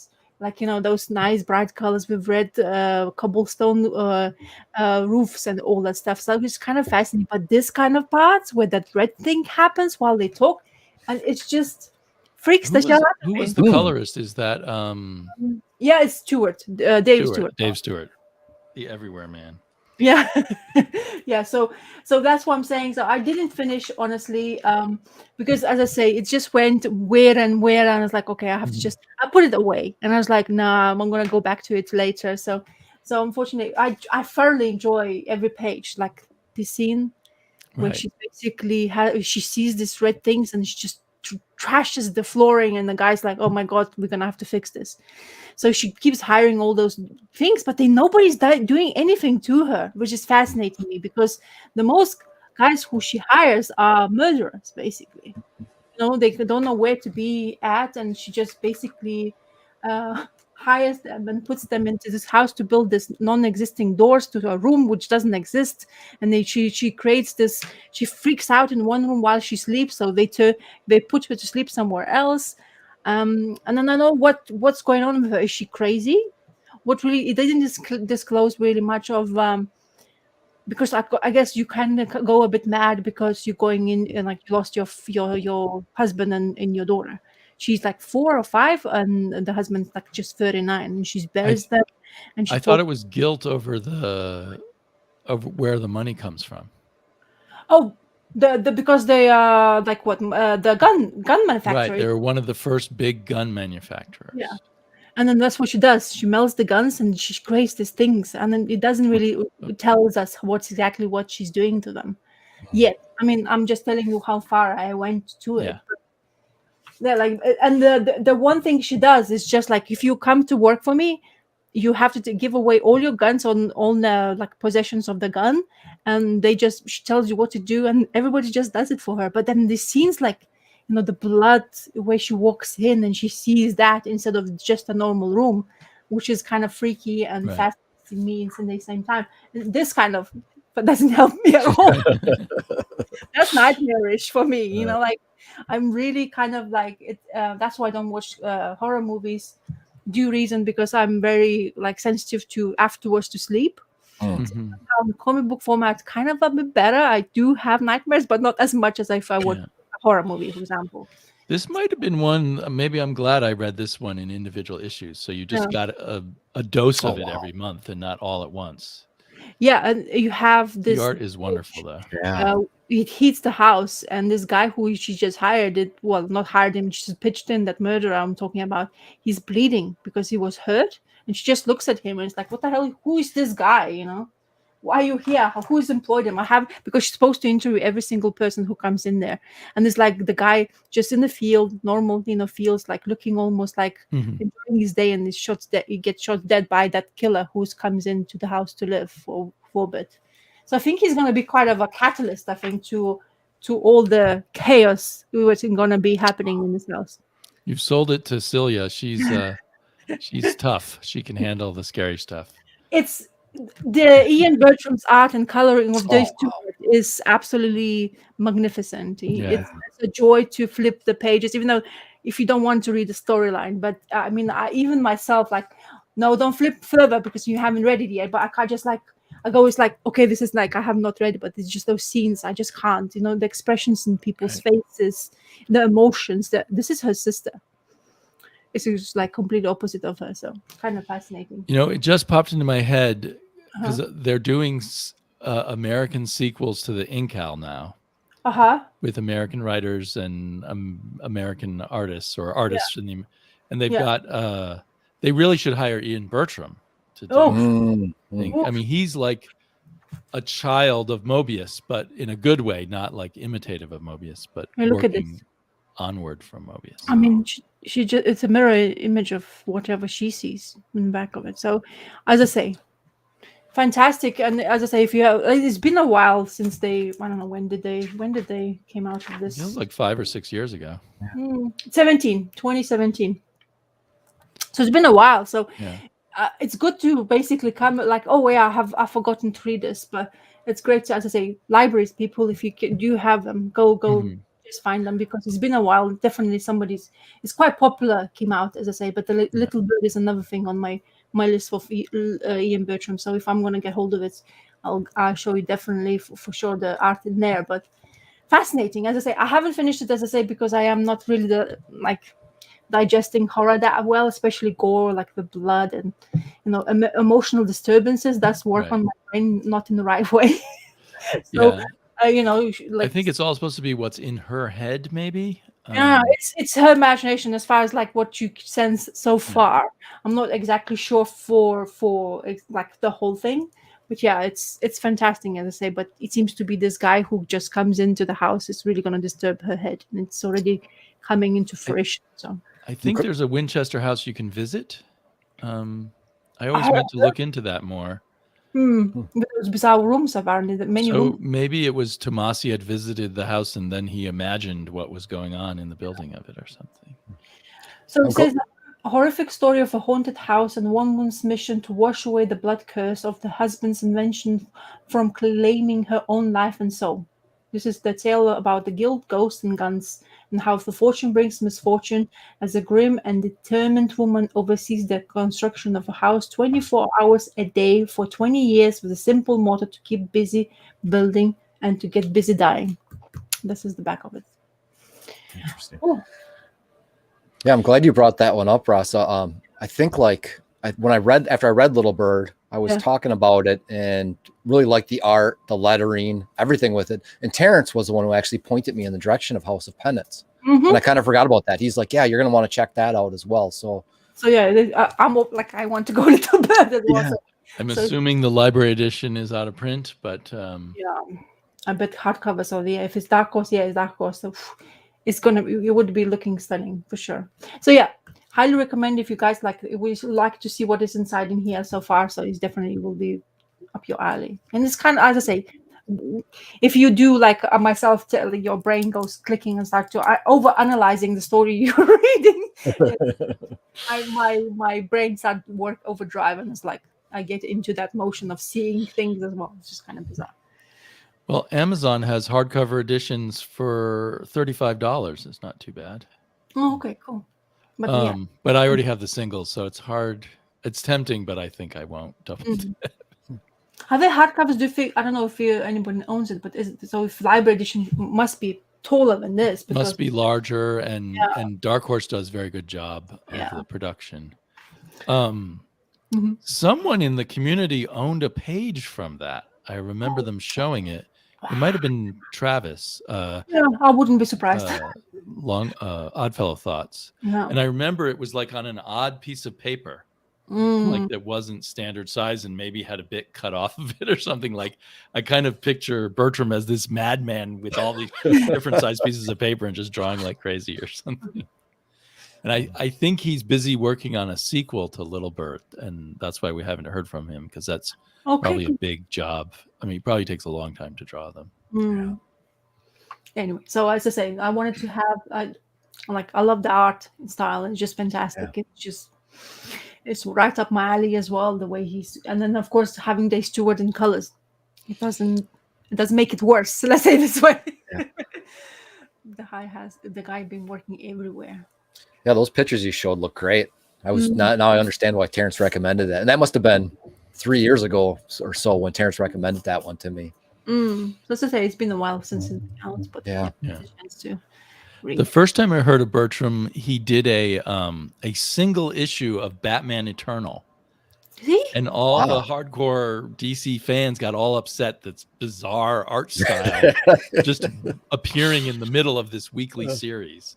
And I remember loving it and thinking, I'll never see that guy's art again. And then Evans came out, and then Little Bird, and I'm happy that he managed to stay, mainstream enough that I can find him at comic book shops. Yeah. But, speaking of mainstream, my next thing I'd like to share with you is I think I can make it work on the camera on the iPad. Very good. I've heard people talk about the trailer to the Werewolf by Night. Is it a show or a movie coming up? I haven't even watched the trailer yet, but it triggered my memories of loving Mike Ploog artwork. I don't know if you guys, being younger, have heard of Mike Ploog. Yeah. He was pretty big in Marvel horror comics, and as a kid, really hit my heart when he did Planet of the Apes. But so he was the original artist on both Werewolf by Night and whatchamacallit, Ghost Rider. And so in my mind, he's this mythical, fantastic artist who I saw in a few issues as a kid, and then he kind of disappeared. So I thought I'd go back, and I was worried that I might be a little disappointed in his artwork, but I actually find it there's the zoom in which is not perfect, but it still gives you very atmospheric. Does a great job with the kind of gothic nature of this subject matter. Yeah. And it was a really fun issue to read. Kind of everything's telegraphed. Like maybe kids reading this back in 1970, whatever, might not have figured out right away who the bad guy was and why and what they were after and everything. But I love the small details, like in the trash can, they've got the shading right where the lid is, based on the perspective. Yeah. If you go back, the bricks look great there, but the actual trash can, like just at the lid, there's like those small things where the shading of the lids, by the handle and everything. That's gorgeous. Mm-hmm. And what I didn't know at the time is before he started working at Marvel, he was an art assistant to Will Eisner on Will Eisner's commercial work that he used to do before he came back to comics and the graphic novels. So but there's definitely a touch of Will Eisner in his work. Oh, wow. But the story, it turns out it's a script by Gary Conway, but it's a plot by Roy and Jeannie Thomas, his wife at the time. And so I think it's very cleverly conceived as a modern kind of gothic. Like it hooks back to the old country, but it takes place in Malibu. And our hero, the one thing that bothers me about it is the hero's name is Jack Russell, which of course is a breed of dog. Yeah. And I just thought that was I didn't even know that as a kid. I had no idea what a Jack Russell dog was as a kid. But that just seems like a really bad joke. But he wakes up from this dream of being a werewolf on his 18th birthday. And he even talks about now being draft age and stuff. And there's a whole sort of early 70s vibe of the kind of concerns of teenagers back then. You become draft age. You can't really trust your parents. And he's got this somewhat evil stepfather who his mother keeps telling him to obey. And they are rich, apparently. And they've got this evil chauffeur who abuses the real mother, but is handpicked by the stepfather as their servant. And so as it progresses, we learn a little more about the family, and we go on his 18th birthday, and he has to run away from the celebrations and ends up on the beach, which is drawn in this really gothic looking way. They almost look like alpine mountains rather than waves around him. And he discovers himself as a werewolf. And I'm not always a big Jerry Conway fan, but he does this great narration that's inside of Jack Russell's head as he's discovering things. Then I look down and see, I saw a thing that made me scream my hand. And it's very effective horror stuff. And particularly for the audience at the time, who probably didn't know all the werewolf cliches unless they happened to catch it on, the late night show. And when I did see werewolf movies with, Lon Chaney Jr., they seemed horrible compared to this comic book. I remember as a kid thinking, boy, the comic book was so much better.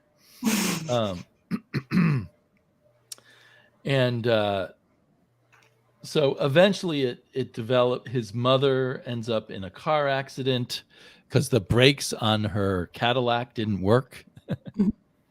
And he visits his mother in the hospital. And that is done very well. Like, look at his mom there. She's just sort of trapped in these sheets with all the wrinkles and stuff. And she makes him promise not to harm his stepfather no matter what. And then this is just wonderfully gothic. You don't think at all you're in California. And then he actually turns into a werewolf. She gives him a backstory of his real father lived in some Baltic country. There's always these imaginary countries in Eastern Europe. You must bump into them all the time when you go home to visit your family, Rasa. Well, I am from Baltic. country, so it's not imaginary. Well, Baltic here, but there's always these Eastern European countries in comic books, one after the other, like hundreds of them, it seems. Anyway, in this one, it's called the Baltic country, which, sorry, I realize you're not Baltic, but where his father, his real father, was some kind of nobleman who also had a curse. Yeah. And it was supposed to lock himself in a tower for 3 nights every month, but somehow gets out. And then the villagers kill him with silver bullets and discover that it is the Baron. And so look at that. It's just marvelous art from Plug. Yeah. And then while she's telling him the story and that she's just dying on her deathbed, he turns into the werewolf again and jumps out the window, and then is drawn to this warehouse where the evil chauffeur is. And he instinctively, so he kind of can think like a person, but not quite. As a werewolf, it's like torn between the human and the instinctual, and he attacks this person that he knows is bad, and it's the chauffeur.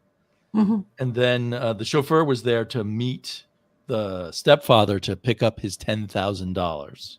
Wow. So we realize the chauffeur, of course, cut the brakes on the Cadillac, which killed the mother. And he wants to kill the stepfather, but he can't bring himself to do it because even in his bestial form, he remembers his dying promise to his mother. And he's still not, for some reason, he's still not quite sure, did his stepfather really order the death of his mother, or was he paying for something else? So I can remember in future issues, the stepfather's still around doing bad things and him putting up with it. So anyway, it's a lot of fun. It's definitely, it was written for kids because like I say, all this stuff for an adult, you're going to figure it out right away. But that art, I really had a good time reading it. It's one of those things where I don't know when I'm going to go back to an old comic that I've read, when I was 10 years old, what I'll think now. Isn't it Plug in charge of the Man-Thing? Plug also did some very good issues of the Man. So he did some Man-Thing. He did some Monster Frankenstein. So he was in a lot of those horror comics. Usually each one for the first few issues, and then someone else took over. And then he did Planet of the Apes, and then he kind of disappeared. And I think he did a lot of book illustration afterwards. And he developed kind of this slicker style that I didn't like quite as much. I think occasionally he came back and did comics. He still looks great on the format as well.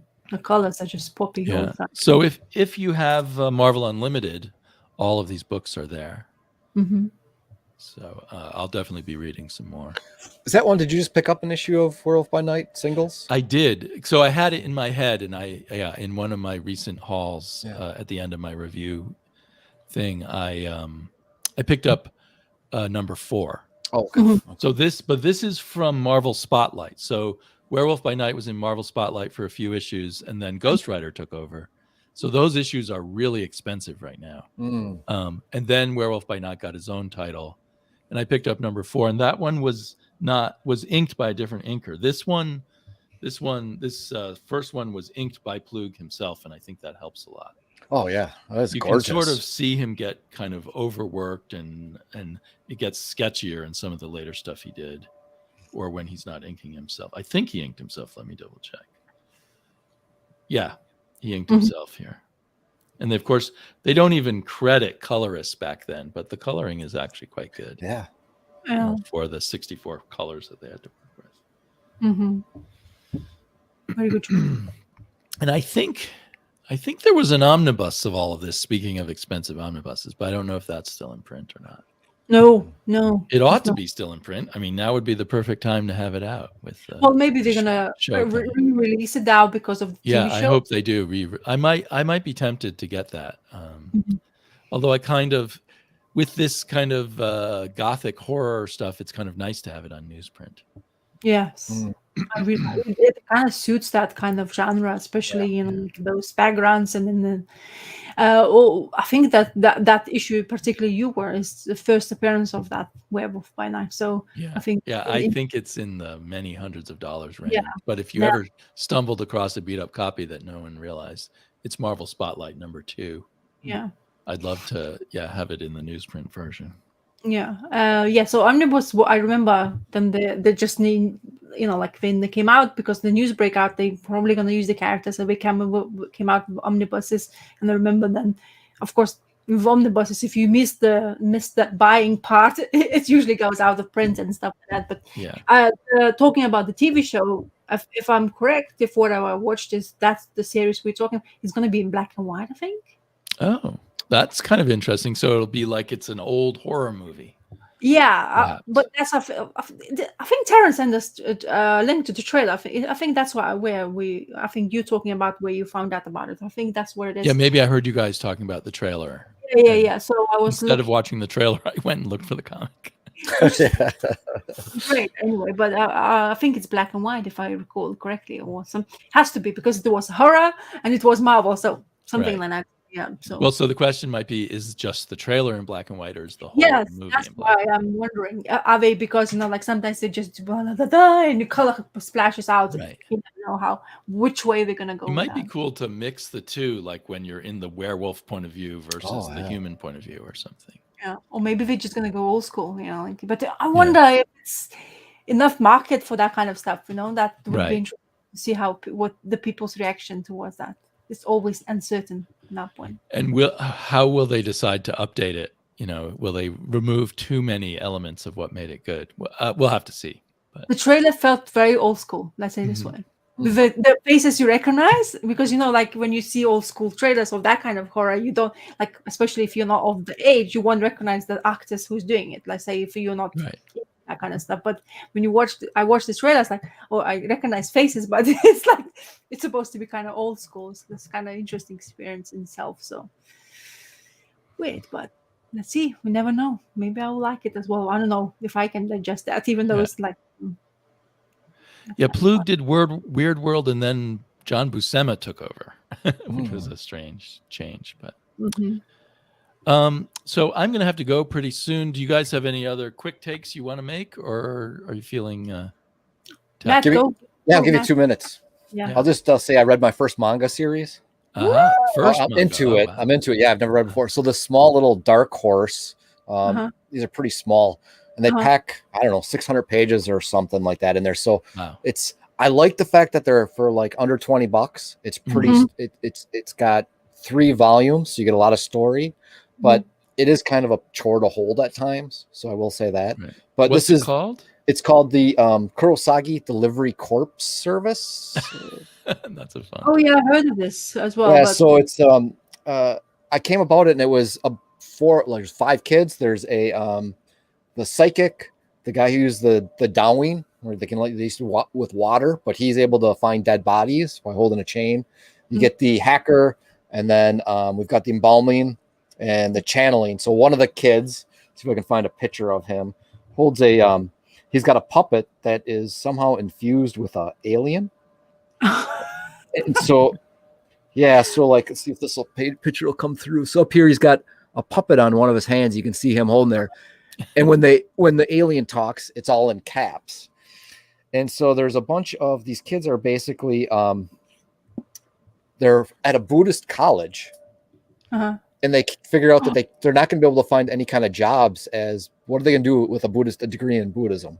And so the one kid that can channel the dead people, they come up with an idea that, well, we'll go find dead people, because all the dead people want something. They want to be returned somewhere. They want to tell who the murderer was. They've all got some kind of need. And so they're going to make money off of that. And so they go and they find the dead people, and they use their skills. So here's one with the alien kid here. He channels the alien, and then he's got a different print when he actually talks. So they're basically going on. Most of the stories are like 40 to 50, wrap them up right away. And then some of them are extended, where they're extending quite a bit longer. But it's this mix of like horror, and you'll get I was kind of interested to see like some of the political stuff that goes on. So at one point, Japan actually privatizes the post office, and they go into a whole issue kind of about that, about talking about like delivery and what happens when you privatize versus how we do it in how capitalism is done. You get some stuff about embalming, because they don't normally do a whole lot of embalming in the Asian countries, and how the one girl, so this little girl here, not little girl, but she looks really young. She goes to America to learn how to be an embalmer. Oh, so she takes care of the embalming piece of it. It's just, I didn't want to dive into any manga. And then I was like, well, it kind of sounds interesting. Like this idea of Buddhist kids who can't find a job out of university because they've got a degree in Buddhism. And so I picked it up, and I've been really enjoying it. There's 5 volumes out to date. Like I said, I think they're all under like $20, if I remember right. And just really been enjoying it. And he also does this thing where, like, here's a nice graphic. So some of the artwork is done really well. You know, some of it is manga style, but some of it is got some detail. But you know how they do like these word noise bubbles here and here. He actually puts a thing in the back of each volume, and they reference the page number and the panel, and describe to you what they actually are.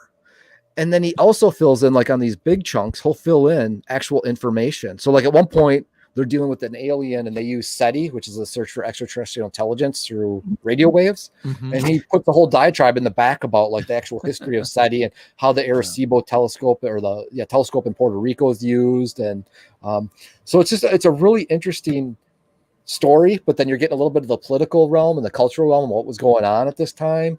They returned bodies to Iraq at one point. I've just really been enjoying this. This has been my normal morning read. Is I'll pick it up and I'll find myself like reading 2 issues, and then later in the night going back and wanting to read more because of the style. So yeah, it's my first series. I'm actually pretty happy with it. Seems for like my you first picked manga read. a good manga to start with. It's right up my alley.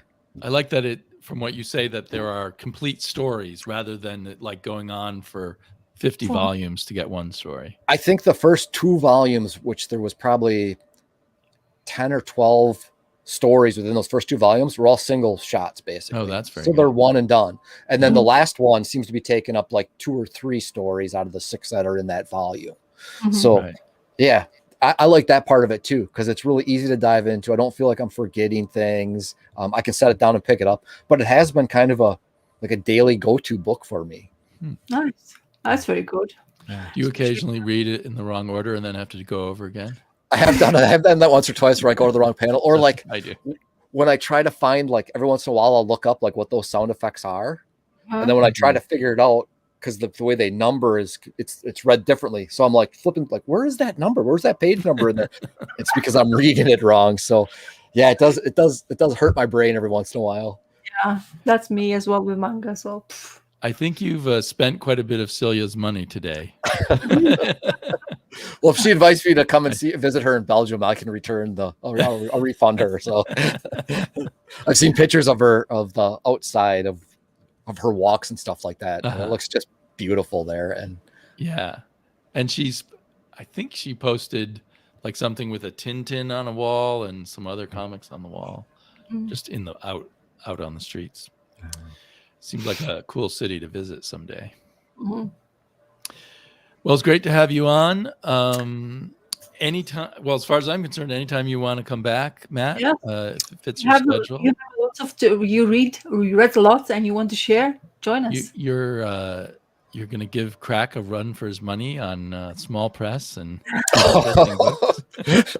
I'm just scratching like the very interior of his brain. He's got so much. I love watching him. It's just such a great education. But thank you both for allowing me to come on. A tour guide in Brussels if you make it there in time. Yeah. I really appreciate you just having me on and chatting comics with me. I'm dying to do this, so it's good to be with you guys again. Awesome. Yeah. Always pleasure to have anybody wanting to just chat with us and talk comics. That's what we like to do, isn't it? And everyone in the comments has been fantastic. Off my shelves just arrived. We'll never get rid of you. Well, that's fine. Eventually he'll go off to the monastery and be quiet for 6 months. Yeah. So yeah, and Off My Shelves has a great channel too. Yeah. But I think I'm going to go now, so I'll have to. People will have to look that link up themselves. It's getting late. So thanks to everyone in the chat, and thanks to you guys for coming. And hopefully we'll be back next week, either on Rasa or Terrence's channel. And we'll see you all later. We float. Bye. We float from channel to channel.